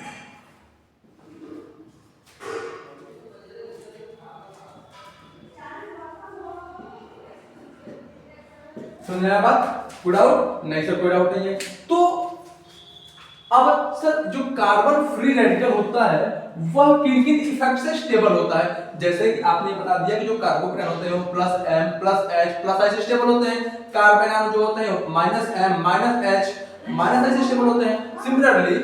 Similarly जो हमारे कार्बन फ्री रेडिकल होते हैं वो किन इफेक्ट से स्टेबल होते हैं, जो बेटा ये कार्बन फ्री रेडिकल होते हैं ना, ये भी उन्हीं स्टेप से स्टेबल होते हैं जिन स्टेप से हमारे कार्बोकेटायन स्टेबल हो। रीजन क्या है, क्योंकि दोनों ही क्या होते हैं, इलेक्ट्रॉन डिफिशिएंट स्पीशीज होते हैं, दोनों ही क्या होता है, इलेक्ट्रॉन डिफिशिएंट स्पीशीज होते हैं। तो अगला पॉइंट लिख लेते हैं, all the effects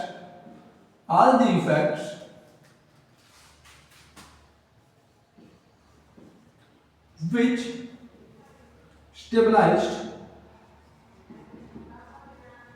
carbocation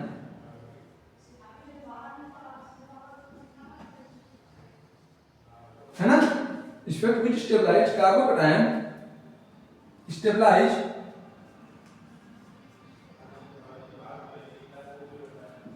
carbon free radical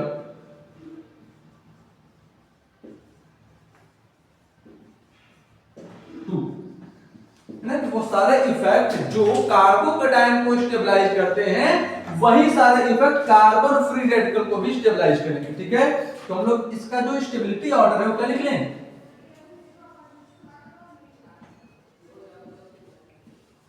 वो क्या लिख लें, ये डायरेक्टली प्रोपोर्शनल होगा किसके, प्लस एम के प्लस एच के और प्लस आई के, और इनवर्सली प्रोपोर्शनल होगा किसके, माइनस एम के माइनस एच के और माइनस आई के। क्या ये बात आपको क्लियर है, इसमें कोई डाउट कोई समस्या, कॉन्सेप्ट आपको क्लियर हो गया, कॉन्सेप्ट क्लियर हो गया ना आपको, इसमें कोई डाउट, इसमें कोई डाउट नहीं होगा, आसान सी बात थी। तो एक दो इसके क्वेश्चंस देख लेते हैं, इसके एक दो क्वेश्चन देख लेते हैं और फिर हम लोग आगे चलते हैं ना, एक दो इसके क्वेश्चन देख लेते हैं और फिर क्या करते हैं, आगे चलते हैं।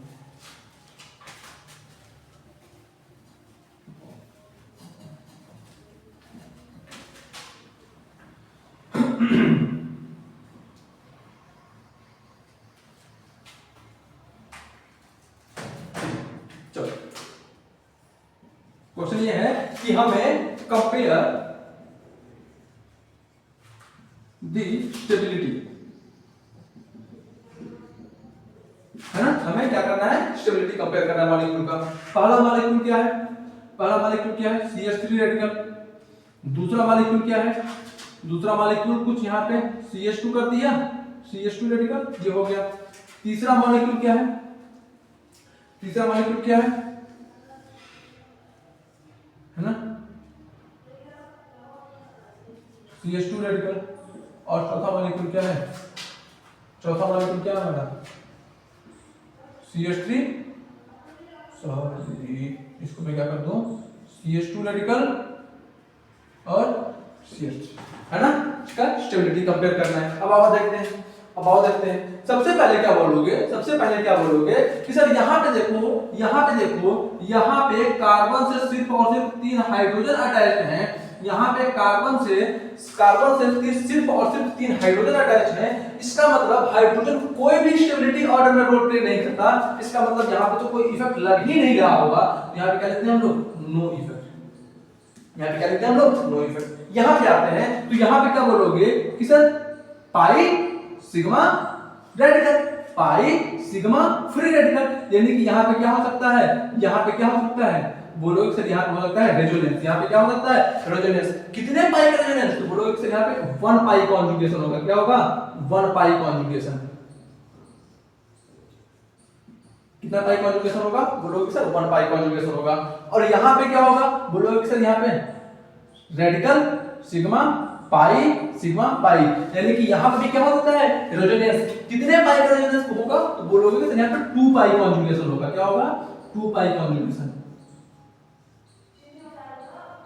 और यहाँ पे आते हैं, यहाँ पे आते हैं, यहाँ पे तक क्या होगा, बोलोगे कि सर यहाँ पे सिर्फ और सिर्फ क्या लग रहा होगा, प्लस H इफेक्ट, यानी कि हाइपर कॉन्जुगेशन लग रहा होगा और प्लस I इफेक्ट लग रहा होगा। तो अधिक प्रायोरिटी किसको देंगे, हाइपर कॉन्जुगेशन को देंगे। तो यहाँ पे 3 अल्फा हाइड्रोजन है। कितने हाइड्रोजन है, 3 अल्फा हाइड्रोजन है, यानी कि 3 अल्फा हाइड्रोजन से यहाँ पे क्या हो सकता है, हाइपर कॉन्जुगेशन हो सकता है। समझ गए बात, हाँ तो समझ गए बात, इसमें कोई दिक्कत नहीं, इसमें कोई दिक्कत नहीं है। तो मुझे सिंपल सी बात अब ये बताओ, सिंपल सी बात अब ये बताओ कि सबसे अधिक स्टेबल कौन होगा, सबसे कम स्टेबल कौन होगा। तो बोलोगे कि सर देखो यहाँ पे तो कोई इफेक्ट नहीं लग रहा है, यानी कि यहाँ पर रेडिकल को कोई स्टेबल करने वाला नहीं है, यानी कि सबसे कम स्टेबल कौन सा होगा, ऑप्शन डी। सबसे कम स्टेबल क्यों होगा, समझ आ गया, हाँ सर। उसके बाद सबसे अधिक स्टेबल कौन होगा, तो बोलोगे कि सर यहाँ पे 2 पाई रेजोनेंस है, 2 पाई बॉन्ड की वजह से यहाँ पे रेजोनेंस हो रही है, यानी कि सबसे अधिक स्टेबल ऑप्शन सी होगा। उसके बाद क्या होगा, बीच में कौन से होंगे, तो बोलोगे कि सर जो रेजोनेंस होता है उसको हम लोग अधिक प्रायोरिटी देते हैं हाइपर कॉन्जुगेशन से, तो फिर हो जाएगा बी और फिर हो जाएगा डी, है ना। तो ये हो गया हमारा स्टेबिलिटी, यानी कि जो हमारा सी वाला मॉलिक्यूल है वो सबसे अधिक स्टेबल होगा, फिर बी वाला मॉलिक्यूल और फिर डी वाला मॉलिक्यूल और सबसे कम स्टेबल ए वाला मॉलिक्यूल। कोई डाउट, कोई समस्या नहीं सर। तो इस क्वेश्चन को जल्दी से क्या कर लो, नोट डाउन कर लो। तो चलो भाई क्वेश्चन देखो, इस क्वेश्चन को सॉल्व करो। क्वेश्चन में क्या पूछा है, which of the following is most stable radical, यानी कि इसमें से कौन सा रेडिकल सबसे अधिक स्टेबल है। पहला ऑप्शन, दूसरा ऑप्शन, तीसरा ऑप्शन, चौथा ऑप्शन। 2 मिनट आप लोगों के लिए सॉल्व करिए, फिर मैं सॉल्व करता हूं। हो गया, चलो देखते हैं क्या करते हैं, चलो देखते हैं लोग। ठीक है, यहाँ पे इसको ध्यान से देखें। तो सबसे पहली बात आपको ये पता है कि सर ये जो बीच में हम लोग इसको इस फॉर्म में भी, इस स्ट्रक्चर को हम लोग इस फॉर्म में भी लिख सकते हैं। तो सबसे पहले हम लोग इसको पाई बॉन्ड वाले फॉर्म में लिख लेते हैं। इस स्ट्रक्चर को सबसे पहले हम लोग इस फॉर्म में लिख लेते हैं, है ना। सर इस फॉर्म में लिखने से फायदा क्या हुआ, बेसिकली इस फॉर्म में लिखने से फायदा ये हुआ, हमें क्या फायदा हुआ, फायदा ये हुआ कि हम लोग रेजोनेंस को आसानी से दिखा पाएंगे। तो अगर हम लोग यहाँ पर देखें तो जो रेडिकल है वो क्या है, वो जो रेडिकल है वो 3 पाई रेजोनेंस, यहाँ पे 3 पाई रेजोनेंस है, प्लस क्या है 3 अल्फा। देखो ये रेडिकल है तो रेडिकल से पहला कार्बन अल्फा कार्बन, प्लस इसके पास 3 अल्फा हाइड्रोजन प्रेजेंट है ना, यानी कि यहाँ पे hyper conjugation plus resonance, 2 effect लग रहा है। यहाँ पे आते हैं, यहाँ पे आते हैं, तो यहाँ पे क्या बोलोगे कि सर ये अल्फा हाइड्रोजन है, यहाँ पे आप क्या है 2 अल्फा हाइड्रोजन है और यहाँ पे कोई रेजोनेंस हो रहा है क्या, बोलोगे सर यहाँ पे कोई रेजोनेंस नहीं हो रहा है, यहाँ पे सिर्फ और सिर्फ हाइपर कॉन्जुगेशन लग रहा होगा। इस स्ट्रक्चर में सिर्फ और सिर्फ हाइपर कॉन्जुगेशन लग रहा होगा। और ये दोनों स्ट्रक्चर को तो देखो ना, इन दोनों स्ट्रक्चर को देखो ही मत। रीजन क्या है कि अगर बेंजीन रिंग के ही ऊपर अगर लिख लो इसको, क्या करो कॉपी में लिखो, नोट मार के लिखो कि अगर बेंजीन रिंग में, अगर बेंजीन रिंग के ही ऊपर रेडिकल आ जाता है तो जो तुम्हारा रिंग होता है बेंजीन रिंग वो बहुत अनस्टेबल हो जाता है। समझ में आया? अगर बेंजीन रिंग के ही ऊपर रेडिकल आ गया तो बेंजीन रिंग क्या हो जाता है, बहुत ही तगड़ा अनस्टेबल हो जाता है। ठीक है, कोई डाउट? नो सर कोई डाउट नहीं है। तो ये बात तो क्लियर होगा, ये दोनों सबसे अनस्टेबल है। तो अब इन दोनों में क्या समझना है कि इन दोनों में सबसे अधिक स्टेबल कौन होगा? तो यहाँ पे देखो, यहाँ पे रेजोनेंस भी है और 3 अल्फा हाइड्रोजन, यानी कि दो इफेक्ट यहाँ पे रेडिकल को स्टेबलाइज कर रहे हैं। जो मोस्ट स्टेबल रेडिकल है कौन सा है? ऑप्शन ए वाला। ठीक है, जो मोस्ट स्टेबल रेडिकल है कौन सा है? ऑप्शन ए वाला। तो इसमें कोई डाउट आपको? कोई समस्या नहीं सर, इसमें कोई समस्या नहीं होगा। ठीक है, तो इसको जल्दी से नोट करो। फिर हम लोग क्या करते हैं, रिएक्शंस ऑफ रेडिकल पे चलते हैं। हम लोग किस पे चलते हैं? अगला टॉपिक रिएक्शंस ऑफ रेडिकल पे है। लिख लिया, मिटा दो।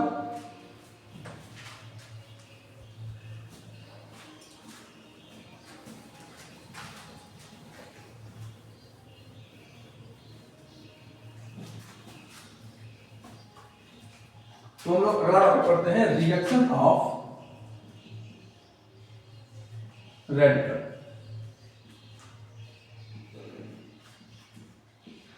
क्या पढ़ते हैं? Reaction of radical. ठीक है, तो अब हमेशा ध्यान देना कि जो रेडिकल का अगर रेडिकल रिएक्शंस कर रहे हैं तो रेडिकल रिएक्शन हमेशा 3 स्टेप्स में होते हैं, है ना? तो जो रेडिकल के रिएक्शन होते हैं हमेशा कितने स्टेप्स में होते हैं? 3 स्टेप्स में होते हैं। तो क्या लिखते हैं हम लोग? Reaction of radical, reaction of radicals always proceed in 3 step, है ना? पहला स्टेप कौन सा होता है? पहला स्टेप होता है प्रोपोगेशन। पहला स्टेप क्या होता है? इनिशिएशन। पहला स्टेप क्या होता है बेटा? इनिशिएशन। दूसरा स्टेप कौन सा होता है? प्रोपोगेशन।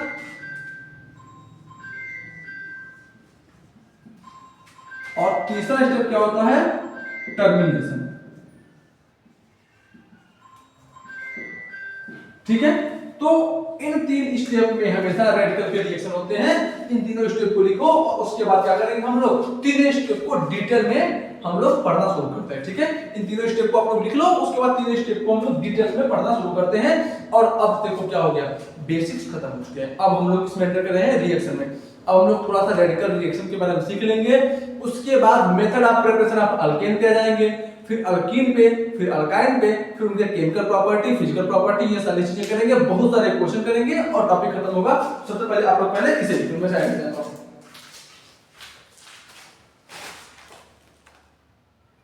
चलो भाई, तो स्टार्ट करते हैं, इनको समझना स्टार्ट करते हैं। सबसे पहला स्टेप क्या था? इनिशिएशन। इनिशिएशन स्टेप में क्या होता है? इनिशिएशन सबसे पहला ना कि एक इसको हम लोग ना एक एग्जांपल लेते हैं और रिएक्शन को करना स्टार्ट करते हैं और देखते हैं रेडिकल लगे एंजाइम में तो रिएक्शन कैसे होता है। तो सबसे पहले क्या ले लेते हैं? सपोज करो मैंने मॉलिक्यूल लिया CH4, इसका रिएक्शन कराना है Cl2 के साथ, क्या बन गया? CH3Cl plus HCl radical. कोई भी डाउट है? कोई समस्या है? नहीं सर, कोई समस्या नहीं है। चलो करते हैं आगे सॉल्व करते हैं, है ना? कैसे हुआ था? इसमें जो सबसे पहला स्टेप था वो क्या था? इनिशिएशन। अब इनिशिएशन स्टेप में क्या होता है कि हमारा कोई मॉलिक्यूल होता है, क्या होता है? हमारा कोई मॉलिक्यूल होता है और वो मॉलिक्यूल किसमें ब्रेक होता है? 2 रेडिकल्स में ब्रेक हो जाते हैं। किसमें ब्रेक होते हैं? 2 रेडिकल में ब्रेक होते हैं। समझ में आया? एग्जांपल में Cl2 ले लिया, Cl2। अब जनरली ये रिएक्शन जो है ना, हम लोग इसको सनलाइट के प्रेजेंस में करा रहे हैं। और आप हमेशा ध्यान देना कि अगर रिएक्शन सनलाइट के प्रेजेंस में हो रहा है, इसका मतलब वहां पे फॉर्मेशन ऑफ रेडिकल होगा और रिएक्शन रेडिकल मैकेनिज्म के थ्रू ही जाएगा। यानी कि वहां पे जो बॉन्ड फ्यूजन होगा वो कौन सा बॉन्ड फ्यूजन होगा? होमोलिटिक बॉन्ड फ्यूजन होगा। ठीक है, और होमोलिटिक बॉन्ड फ्यूजन किस चीज को बनाता है? होमोलिटिक बॉन्ड फ्यूजन हमेशा रेडिकल्स को बनाते हैं। ठीक है, तो ये बात समझ में आ गया? हाँ सर। तो यहाँ पे 2 रेडिकल बनेंगे किस तरह से? सपोज कर लो ये Cl2 मॉलिक्यूल किस तरह से अटैच होंगे। अब दोनों की इलेक्ट्रोनेगेटिविटी बराबर है, यानी कि दोनों बॉन्ड की जो इलेक्ट्रॉन्स हैं कहीं बीचों बीच होंगे। हाँ सर। अब जब हम लोग इसको होमोलिटिकली ब्रेक करेंगे तो इस क्लोरीन का इलेक्ट्रॉन इसको मिल जाएगा, इस क्लोरीन का इलेक्ट्रॉन इसको मिल जाएगा। सिंपल। ठीक है सर। तो ये मॉलिक्यूल कैसे ब्रेक हो गया? Cl रेडिकल प्लस अब Cl रेडिकल में। ठीक है सर, इसमें कोई डाउट नहीं। दूसरा स्टेप क्या था? दूसरा स्टेप क्या था? इनिशिएशन तो हो गया। दूसरा स्टेप क्या था? दूसरा स्टेप था प्रोपगेशन। क्या था? प्रोपगेशन। प्रोपगेशन स्टेप में क्या होता है? अब दूसरे स्टेप में क्या होगा?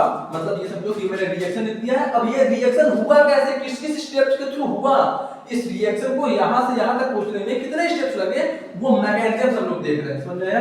तो जो प्रोपगेशन स्टेप होगा, प्रोपगेशन स्टेप में क्या होगा? बेसिकली प्रोपगेशन स्टेप में ये होता है कि हमारा जो रेडिकल है, जो हमारा रेडिकल है, वह क्या करता है? मॉलिक्यूल के साथ रिएक्ट करता है।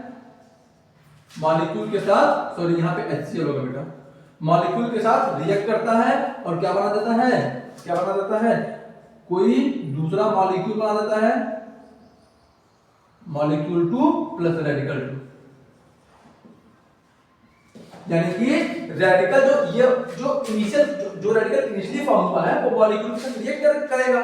मॉलिक्यूल के साथ क्या करेगा? रिएक्ट करेगा और क्या बनाएगा? कोई दूसरा मॉलिक्यूल और नया रेडिकल बना देगा। कोई नया मॉलिक्यूल और नया रेडिकल फॉर्म कर देगा। ठीक है, एग्जांपल समझते हैं। जैसे क्या था हमारे पास? CH4 था और Cl रेडिकल था। ये आपस में रिएक्ट किए। CH4 को हम लोग ऐसे लिख लें, हम लोग CH4 को ऐसे लिख लें क्या? H,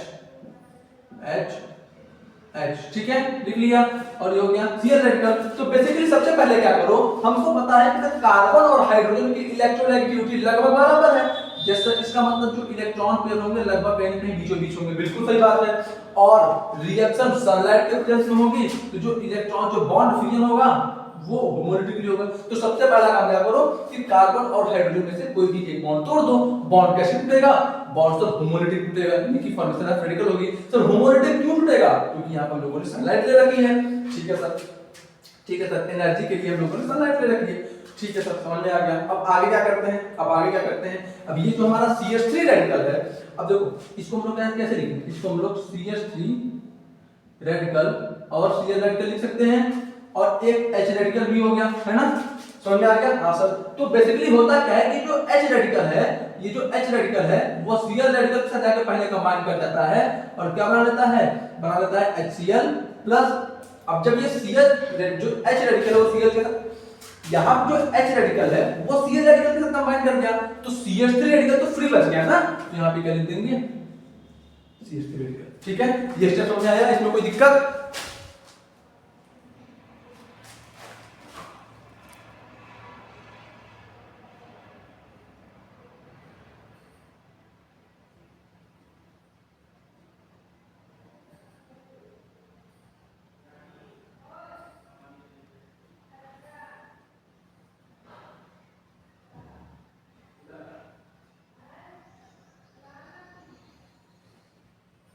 ठीक है, ये स्टेप समझ में आ गया आपको? उसमें कोई दिक्कत? थोड़ा सा अकेले चलना पड़ रहा है ना, तो थोड़ा सा आप लोग भी कंप्रोमाइज कर हो जाता है। ठीक है, ये स्टेप समझ में आ गया। बेसिकली यहां पे रिपीट कर देता हूं। यहां पे बेसिकली सबसे पहले हुआ क्या? ये CH4 है, Cl रेडिकल आपस में कंबाइन किए। तो सबसे पहले क्या कर लेंगे हम लोग कि कार्बन और हाइड्रोजन में से किसी एक कार्बन हाइड्रोजन बॉन्ड को ब्रेक कर देंगे। अब बॉन्ड ब्रेक होगा कैसे? बेसिकली बॉन्ड जो है यहां पे हम लोगों ने सनलाइट ले रखी है, तो जो बॉन्ड ब्रेक होगा वो होमोलिटिक बॉन्ड ब्रेक होगा, होमोलिटिक बॉन्ड फ्यूजन होगा। अब होमोलिटिक बॉन्ड फ्यूजन होने से क्या होगा कि एक यहां पर हमको मिल जाएगा CH3 रेडिकल और एक क्या मिल जाएगा यहां पे? CH3 रेडिकल मिल जाएगा और हमको यहां पे मिल जाएगा H रेडिकल। CH3 रेडिकल मिल जाएगा और H रेडिकल मिल जाएगा।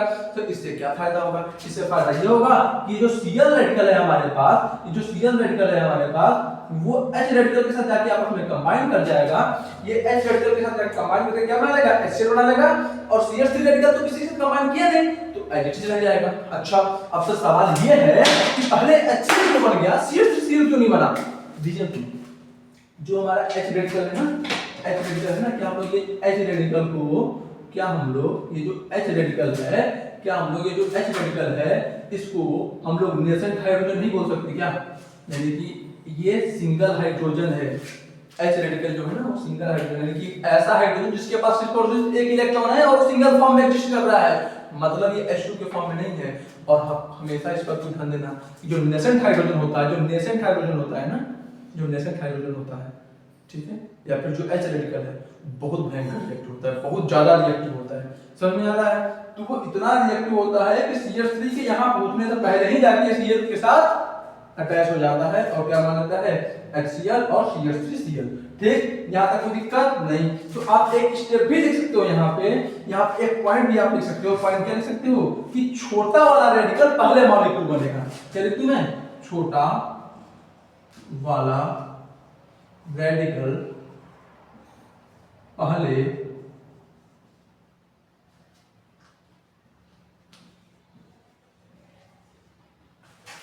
मॉलिक्यूल बनेगा। रीजन समझ में आया क्यों है? रीजन ये है कि जो छोटा होगा साइज में उसकी मोबिलिटी अधिक होगी। मोबिलिटी मतलब ज्यादा अच्छे से मूव कर पाएगा और ज्यादा अच्छा रिएक्टिव होगा। तो जो ज्यादा अच्छे से मूव कर पाएगा वो ज्यादा जल्दी यहाँ पे पूछेगा। सिंपल सी बात, कोई डाउट नहीं यहाँ पे? नहीं सर, कोई डाउट नहीं है। ये कॉन्सेप्ट समझ में आया? जो नेसेंट हाइड्रोजन होता है बेटा बहुत रिएक्टिव होता है, इस वजह से पहले ही जाके वो किससे चिपक जाता है, क्लोरीन के साथ चिपक के HCl बना लेता है।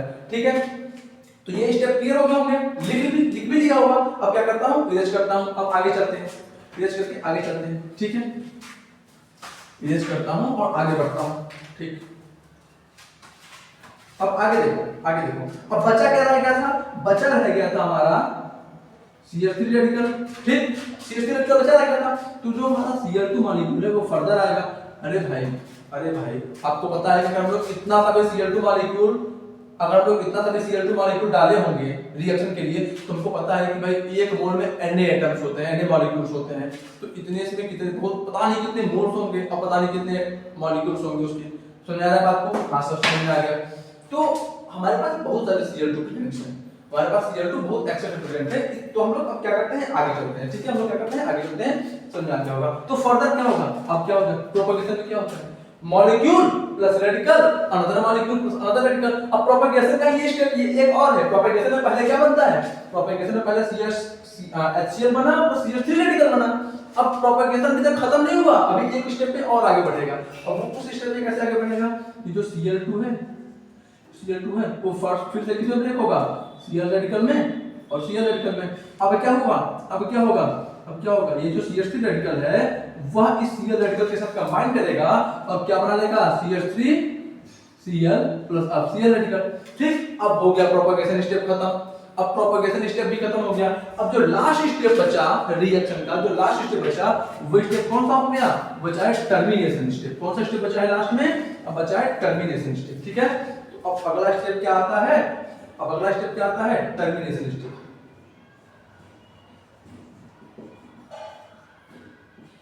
अब टर्मिनेशन स्टेप क्या होता है, टर्मिनेशन स्टेप में दो रेडिकल्स क्या होता है, दो रेडिकल्स आपस में कंबाइन करते हैं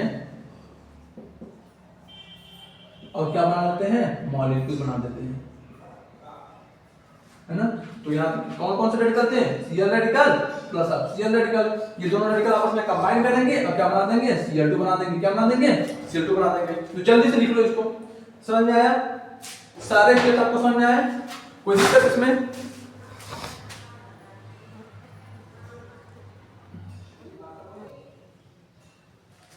कोई दिक्कत इसमें? आई थिंक कोई दिक्कत नहीं होगा, लिख भी लिया होगा। अब क्या करते हैं, आगे चलते हैं। ठीक है, टर्मिनेशन भी समझ में आ गया होगा।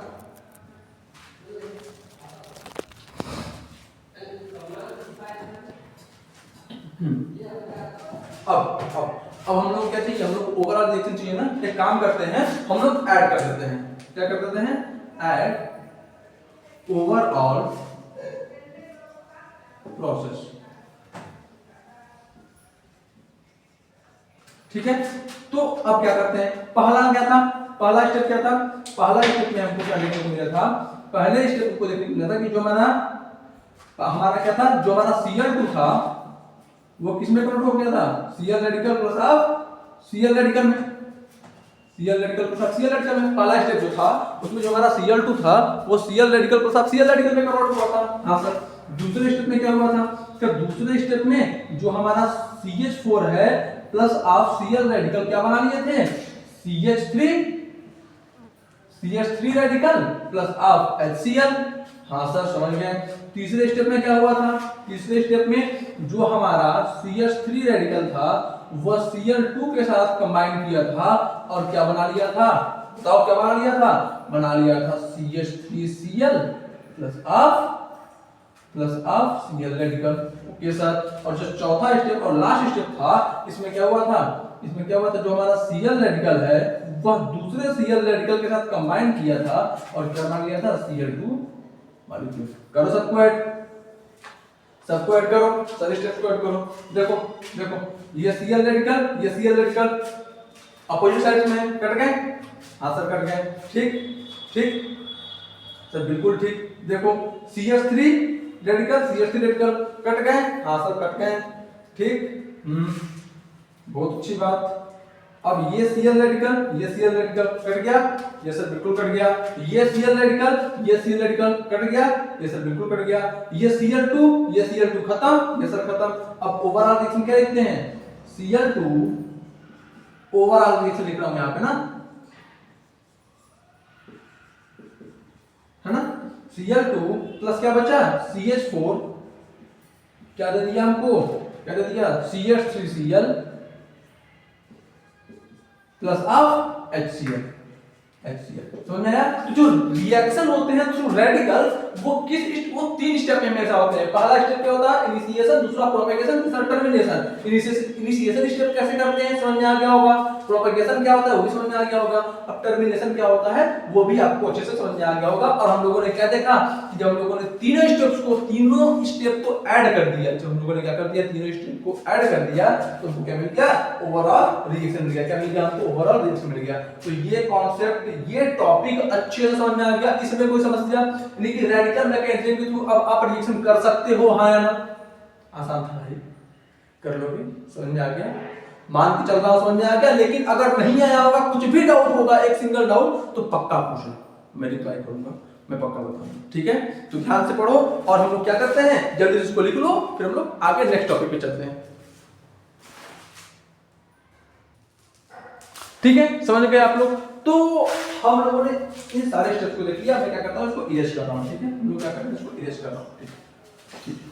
और आगे कुछ चीजों को समझना शुरू करते हैं और करना शुरू करते हैं। बेटा अच्छे से लेक्चर लगाते रहो, नोट्स बनाते रहो, पढ़ते रहो, रिवाइज करते रहो।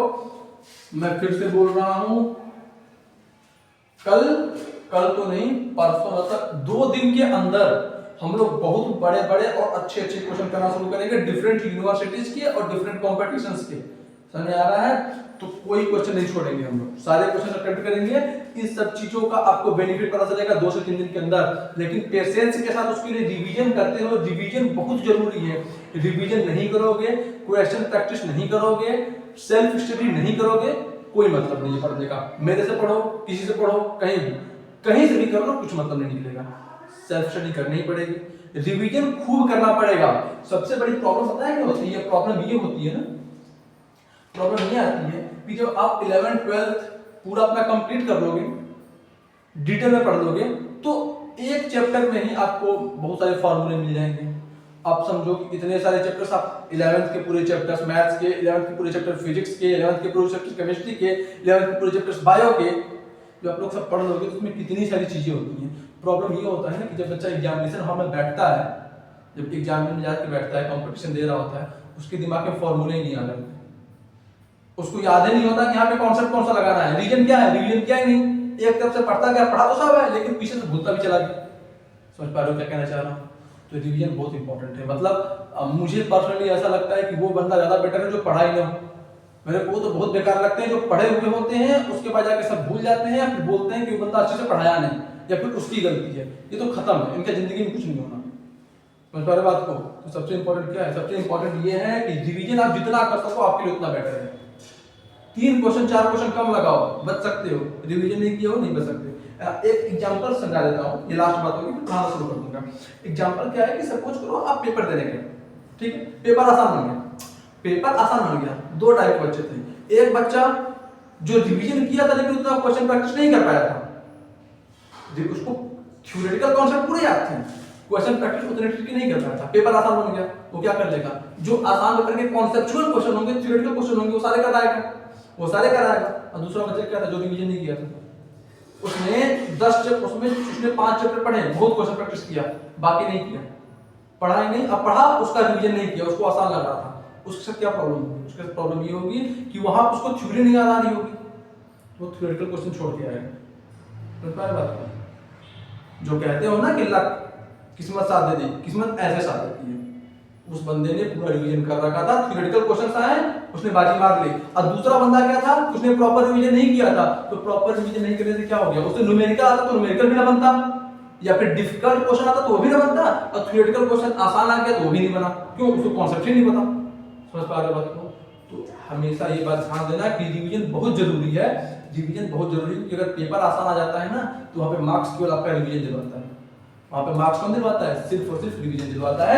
तो आई थिंक ये जो रिएक्शन था आप इसको समझ गए होंगे। अब एक बात बोलता हूँ, जो हमारा प्रोपेगेशन स्टेप था, प्रोपेगेशन में क्या होता था, मॉलिक्यूल और रेडिकल आपस में कंबाइन करके क्या बनाते थे, नया रेडिकल नया मॉलिक्यूल। लेकिन और टर्मिनेशन में क्या होता था कि दो रेडिकल आपस में कंबाइन हो रहे हैं और क्या बना लेते हैं, मॉलिक्यूल।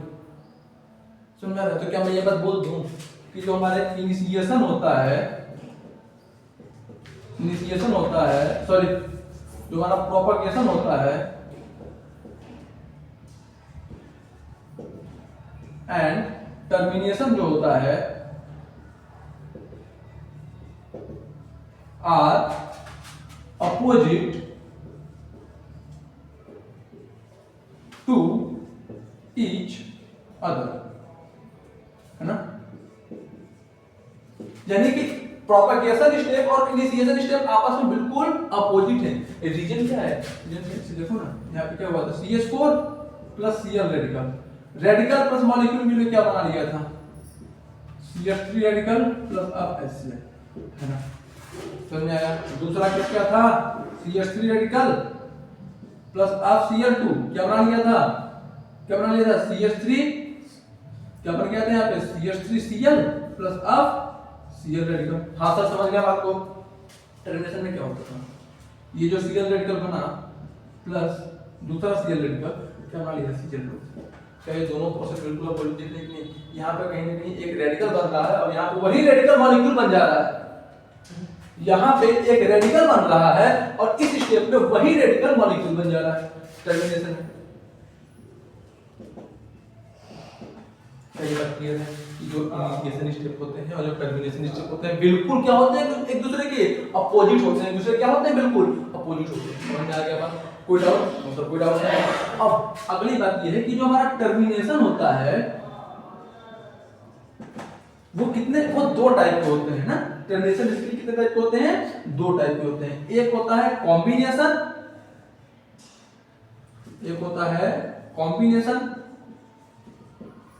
जो टर्मिनेशन उसके टाइप हो गए, दो टाइप के, एक हो गया कॉम्बिनेशन और दूसरा क्या हो गया, डिस्प्रपोर्शनेशन।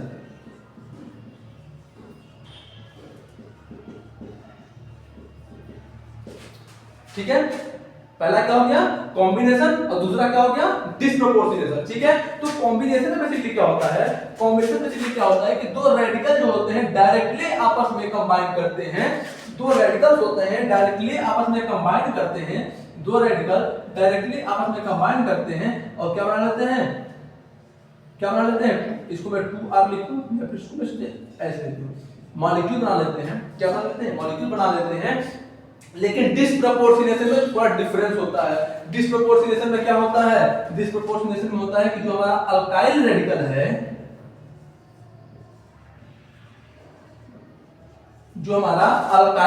है, वो क्या बनाता है भाई, वो बनाता है हमारा अल्कीन प्लस अल्कीन बनाता है और क्या बना लेता है भैया, अल्कीन बना लेता है। क्या बना लेता है, अल्कीन बना लेता है। समझ आया? समझ लो कॉम्बिनेशन रेडिकल में क्या होता है कि दो रेडिकल आपस में डायरेक्टली कंबाइन होकर क्या बना रही है, मॉलिक्यूल बना रही है। लेकिन यहाँ पे क्या होता है कि जो अल्काइल रेडिकल जो है वो दो चीजें बना जाता है, एक बना जाता है अल्कीन और दूसरा क्या बना जाता है, अल्कीन। समझ में आया बात को? कोई डाउट इसमें? जैसे इसमें कोई डाउट नहीं है, आसान बातें ठीक है सर, इसलिए अच्छे समझ में आ गई आपको? कोई डाउट नहीं, यहाँ पे कोई डाउट नहीं होगा। अब एक काम करो, अच्छे से लिख लो, क्या करो जल्दी से इसको अच्छे से लिख लो।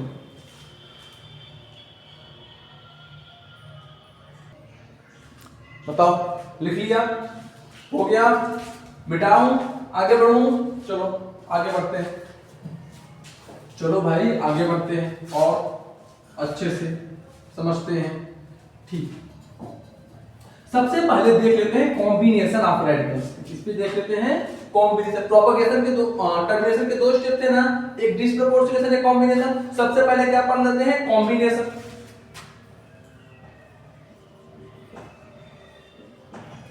क्या पढ़ लेते हैं सबसे पहले कॉम्बिनेशन। सर क्या होता है ये कॉम्बिनेशन? कॉम्बिनेशन में दो अल्काइल रेडिकल आपस में डायरेक्टली अटैच होकर क्या बना लेते हैं, मॉलिक्यूल बना लेते हैं। समझते हैं और अच्छे से। जैसे मैंने एक ले लिया CH3 रेडिकल प्लस क्या ले लिया CH2 CH3, ये दोनों रेडिकल ले लिए। ठीक, अब ये दोनों आपस में डायरेक्टली कंबाइन। अब ये क्या करेंगे कॉम्बिनेशन में दो रेडिकल आपस में कंबाइन करके नया मॉलिक्यूल बनाते हैं। अब तो मुझे ये बताओ कि मॉलिक्यूल ये रेडिकल्स किस किस तरह से कंबाइन हो सकते हैं। तो पहला ऑप्शन क्या है? पहला ऑप्शन है बोलोगे कि सर ये दोनों आपस में डायरेक्टली कंबाइन हो जाए। मैं बोला बहुत अच्छी बात है, जब ये दोनों आपस में डायरेक्टली कंबाइन होंगे तो क्या बन जाएगा CH3 CH2 CH3। सिंपल, बहुत अच्छी बात है। पहला ऑप्शन तो ये है। दूसरा ऑप्शन क्या है? दूसरा ऑप्शन ये भी पूछ सकता है कि भाई एक बीकर में अगर इतना भी CH3 के मॉलिक्यूल्स हैं तो उसमें कितने million trillion CH3 radical present होंगे। हाँ सर, तो ये भी तो हो सकता है कि दो CH3 रेडिकल ही आपस में कंबाइन कर लें। दो CH3 रेडिकल ही आपस में कंबाइन कर लें और क्या बना दें CH3। दूसरा ऑप्शन ये हो सकता है। तीसरा ऑप्शन भी है। सर तीसरा ऑप्शन क्या है? तीसरा ऑप्शन ये है कि जो CH2 CH3 ये जो मॉलिक्यूल है, ये जो रेडिकल है, ये दो रेडिकल आपस में कंबाइन कर जाएं। ये दो आपस में सेम कंबाइन करके क्या बना लें बताओ CH3 CH2 CH3 है ना, ये दोनों आपस में कंबाइन करके क्या बना लेंगे, मॉलिक्यूल बना लेंगे। यानी कि तीन प्रोडक्ट पॉसिबल है। देखो कॉम्बिनेशन में तीन प्रोडक्ट पॉसिबल हो गए, है ना। कॉम्बिनेशन ऑफ रेडिकल में एक प्रोडक्ट तो ये, दूसरा प्रोडक्ट ये, तीसरा प्रोडक्ट ये, यानी कि कॉम्बिनेशन ऑफ रेडिकल में तीन प्रोडक्ट्स पॉसिबल हैं। अच्छा, तो कुछ दिमाग की बत्ती जली क्या? क्या ऐसा नहीं लग रहा है कि कॉम्बिनेशन ऑफ रेडिकल में मल्टीपल प्रोडक्ट्स बन रहे हैं? अगर मल्टीपल प्रोडक्ट बन रहे हैं तो किसी एक सिंगल प्रोडक्ट की यील्ड कम हो जाएगी, मतलब मात्रा कम हो जाएगी। सपोज करो मुझे क्या चाहिए, मैं चाहता था कि सिर्फ और सिर्फ मेरा ये प्रोडक्ट बनके तैयार हो, बट हो क्या रहा है? देखो हो ये रहा है कि मुफ्त में ये दोनों भैया भी बन जा रहे हैं। अब ये दोनों भैया बाहर से आके तो बन नहीं रहे हैं। जो बीकर्स में हम लोगों ने मॉलिक्यूल्स रखे हैं उन्हीं मॉलिक्यूल से बन रहे हैं, यानी कि इनके भी कुछ अमाउंट बनते जा रहे हैं, इनके भी कुछ अमाउंट बनते जा रहे हैं। तो जब इन दोनों के भी कुछ अमाउंट बनते जा रहे हैं तो इसका अमाउंट कम हो जाएगा कि नहीं? समझ पाए? चमका? अरे भाई मैं चाहता हूं कि मुझे 10 ग्राम चाहिए, टोटल मैंने 15 ग्राम ये मॉलिक्यूल्स ये दोनों रेडिकल ले रखे थे, मैं चाहता हूं मुझे 10 ग्राम चाहिए, 10 ग्राम चाहिए। समझ में आ रहा है? या मैं चाहता हूं मुझे तो पूरा 15 का 15 ग्राम यही चाहिए, मैं चाहता हूं पूरा 15 का 15 ग्राम मुझे ये चाहिए। लेकिन पॉसिबल है क्या? नहीं है पॉसिबल। क्यों नहीं है? क्योंकि कुछ ये भी बन जाएगा, कुछ ये भी बन जाएगा। जब ये दोनों भी कुछ ना कुछ बन जाएंगे तो क्या मुझे ये मॉलिक्यूल, ये जो प्रोपेन है 15 के 15 ग्राम मिल पाएगा? सर नहीं मिल पाएगा। इसका मतलब इसका यील्ड कम हुआ ना, मात्रा कम हुआ ना, जैसे हो गया। वही समझाना चाह रहा था कि कॉम्बिनेशन ऑफ रेडिकल का एक लिमिटेशन ये होता है कि इसमें मल्टीपल प्रोडक्ट्स बन जाते हैं और इस मल्टीपल प्रोडक्ट बनने की वजह से किसी एक सिंगल प्रोडक्ट का जो यील्ड होता है, जो मात्रा होता है, वो कम हो जाता है ना। तो लिख लो, कॉपी में साइड में लिख लो नोट डाल के कि कॉम्बिनेशन ऑफ रेडिकल में, बोल रहा हूं ना जैसे बोल रहा हूं वैसे लिख लो। क्या लिखोगे? कॉम्बिनेशन ऑफ रेडिकल में मल्टीपल प्रोडक्ट्स बनते हैं जिसकी वजह से किसी एक सिंगल प्रोडक्ट का यील्ड कम हो जाता है। समझ आया बात? कोई समस्या? कुछ भी डाउट हो तो जरूर पूछना है, ठीक है? पक्का? क्या करो? मिटा दूं? ठीक है सर, मिटा देते हैं। और क्या करते हैं, अब डिस्प्रपोर्शनेशन पढ़ लेते हैं। जो टर्मिनेशन स्टेप था उसमें टर्मिनेशन स्टेप में टर्मिनेशन में कितने स्टेप हो गए थे? 2। एक क्या होता था? कॉम्बिनेशन, एक होता था डिस्प्रपोर्शनेशन। बेसिकली टर्मिनेशन में क्या था कि दो रेडिकल्स आपस में कंबाइन करके मॉलिक्यूल बनाते थे। हां सर। अब वो मॉलिक्यूल किस तरह से बन सकते थे? एक कॉम्बिनेशन की तरह से बन सकते थे और एक किस तरह से बन सकते थे? डिस्प्रपोर्शनेशन की तरह से बन सकते थे। ठीक है? तो कॉम्बिनेशन क्या होता है? सॉरी, कॉम्बिनेशन क्या होता है उसको हम लोगों ने पढ़ लिया। कॉम्बिनेशन क्या होता है उसको हम लोगों ने पढ़ लिया। अब क्या पढ़ने जा रहे हैं? डिस्प्रपोर्शनेशन। क्या पढ़ने जा रहे हैं? Disproportionation of radical.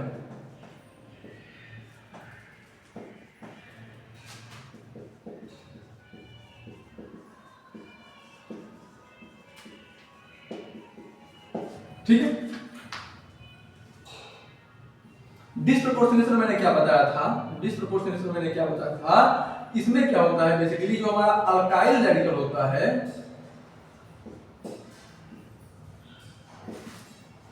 इसमें जो हमारा अल्काइल रेडिकल होता है वो किस तरह से कन्वर्ट होता है?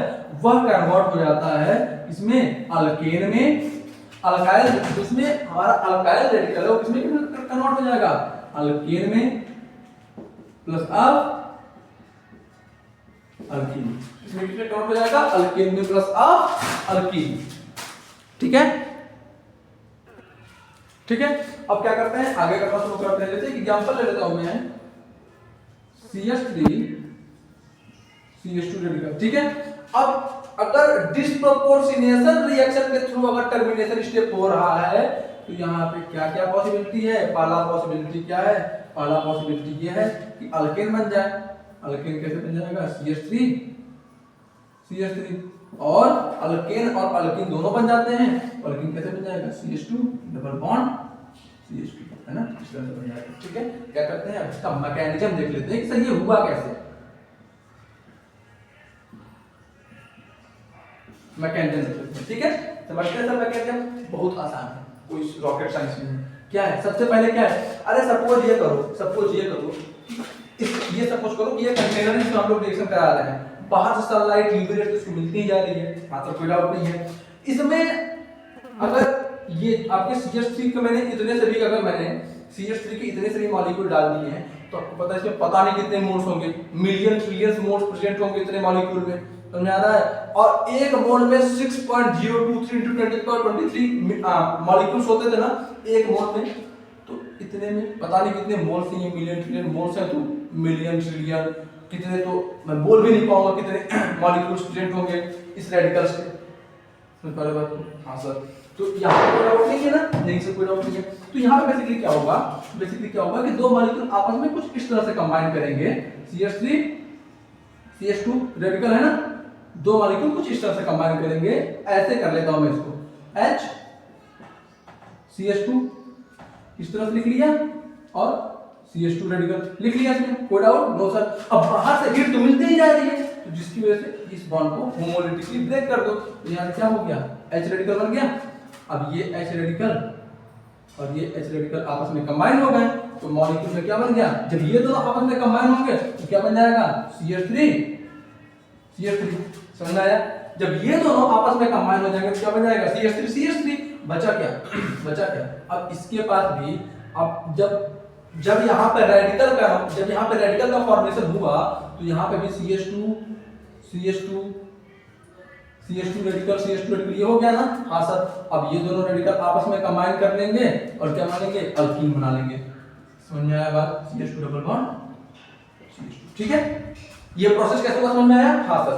बेसिकली सर ये दोनों आपस में कंबाइन क्यों करेंगे? भाई दोनों तो यही चाहते हैं ना कि हमारा ऑब्जेक्ट कंप्लीट हो। अब देखो इसके भी 8 इलेक्ट्रॉन। अब देखो यहाँ पे अब देखो CH2 को मैं ऐसे लिख देता हूं H double bond C H अब इस कार्बन के भी 4 बॉन्ड, यानी इसके बाद भी लास्ट वैलेंस में 8 इलेक्ट्रॉन, इसके वैलेंस में भी 8 इलेक्ट्रॉन, दोनों का ऑक्टेट कंप्लीट हो गया ना। तो इस वजह से अल्केन और अल्कीन में कन्वर्ट हो जाता है। तो कैसे होता है? मैकेनिज्म समझ आया? सबसे पहला क्या हो गया? मैकेनिज्म में भाई लाइट कांस्टेंटली बढ़ती जा रही है जिसकी वजह से क्या होता है? अपने आप किसी रेडिकल के मॉलिक्यूल में एक हाइड्रोजन का होमोलिटिक बॉन्ड फ्यूजन हो गया। समझ में आया बात? हाँ सर। अब जब एक मॉलिक्यूल का होमोलिटिक बॉन्ड फ्यूजन हो गया तो मॉलिक्यूल दूसरे रेडिकल के साथ जाके कंबाइन कर गया।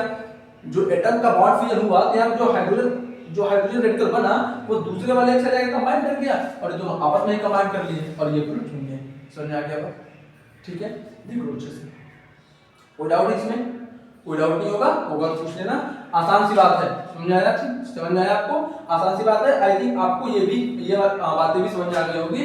तो अब हमको जो नेक्स्ट टॉपिक पढ़ना है वो क्या पढ़ना है? नेक्स्ट टॉपिक है हमारा method of preparation of alkane. अब क्योंकि होली के टाइम में मैं बहुत अधिक पढ़ाना नहीं चाहता हूँ, बहुत अधिक बर्डन देना नहीं चाहता हूँ, तो क्या करेंगे उसको हम लोग कल से स्टार्ट करेंगे। Method of preparation of alkane पे जाएंगे, फिर अल्केन का फिजिकल प्रॉपर्टी देखेंगे, फिर अल्केन का केमिकल प्रॉपर्टी देखेंगे, अल्केन कंप्लीट हो जाएगा। फिर किस पे आएंगे? सिमिलरली अल्कीन पे आएंगे, उसकी एमओपी पे आएंगे, फिर एमओपी मतलब मेथड ऑफ प्रिपरेशन, फिर उसके chemical property, chemical property, physical property पढ़ेंगे, फिर अल्काइंस पे आएंगे। ऐसे करते हुए हम लोगों का चैप्टर कंप्लीट हो जाएगा। ठीक है, तो मैक्स टू मैक्स 1 हफ्ता 10 दिन के आसपास ये चैप्टर चलेगा, यानी कि मैं तो ट्राई करूंगा कि 10 मार्च से पहले चैप्टर कंप्लीट करा दूं। ठीक है, उसके बाद किस पे हम लोग आ जाएंगे? हम लोग फिर आइसोमेरिजम्स पढ़ना स्टार्ट कर देंगे। आइसोमेरिजम पढ़ते हुए साथ साथ हम लोग अल्काइल एलाइनमेंट स्टार्ट कर देंगे। ठीक है, यानी कि 12th ऑर्गेनिक का topic halo alkanes and halo alkanes. ठीक है, तो आई थिंक ये कॉन्सेप्ट क्लियर हो गया। तो आज के लिए इतना ही, धन्यवाद।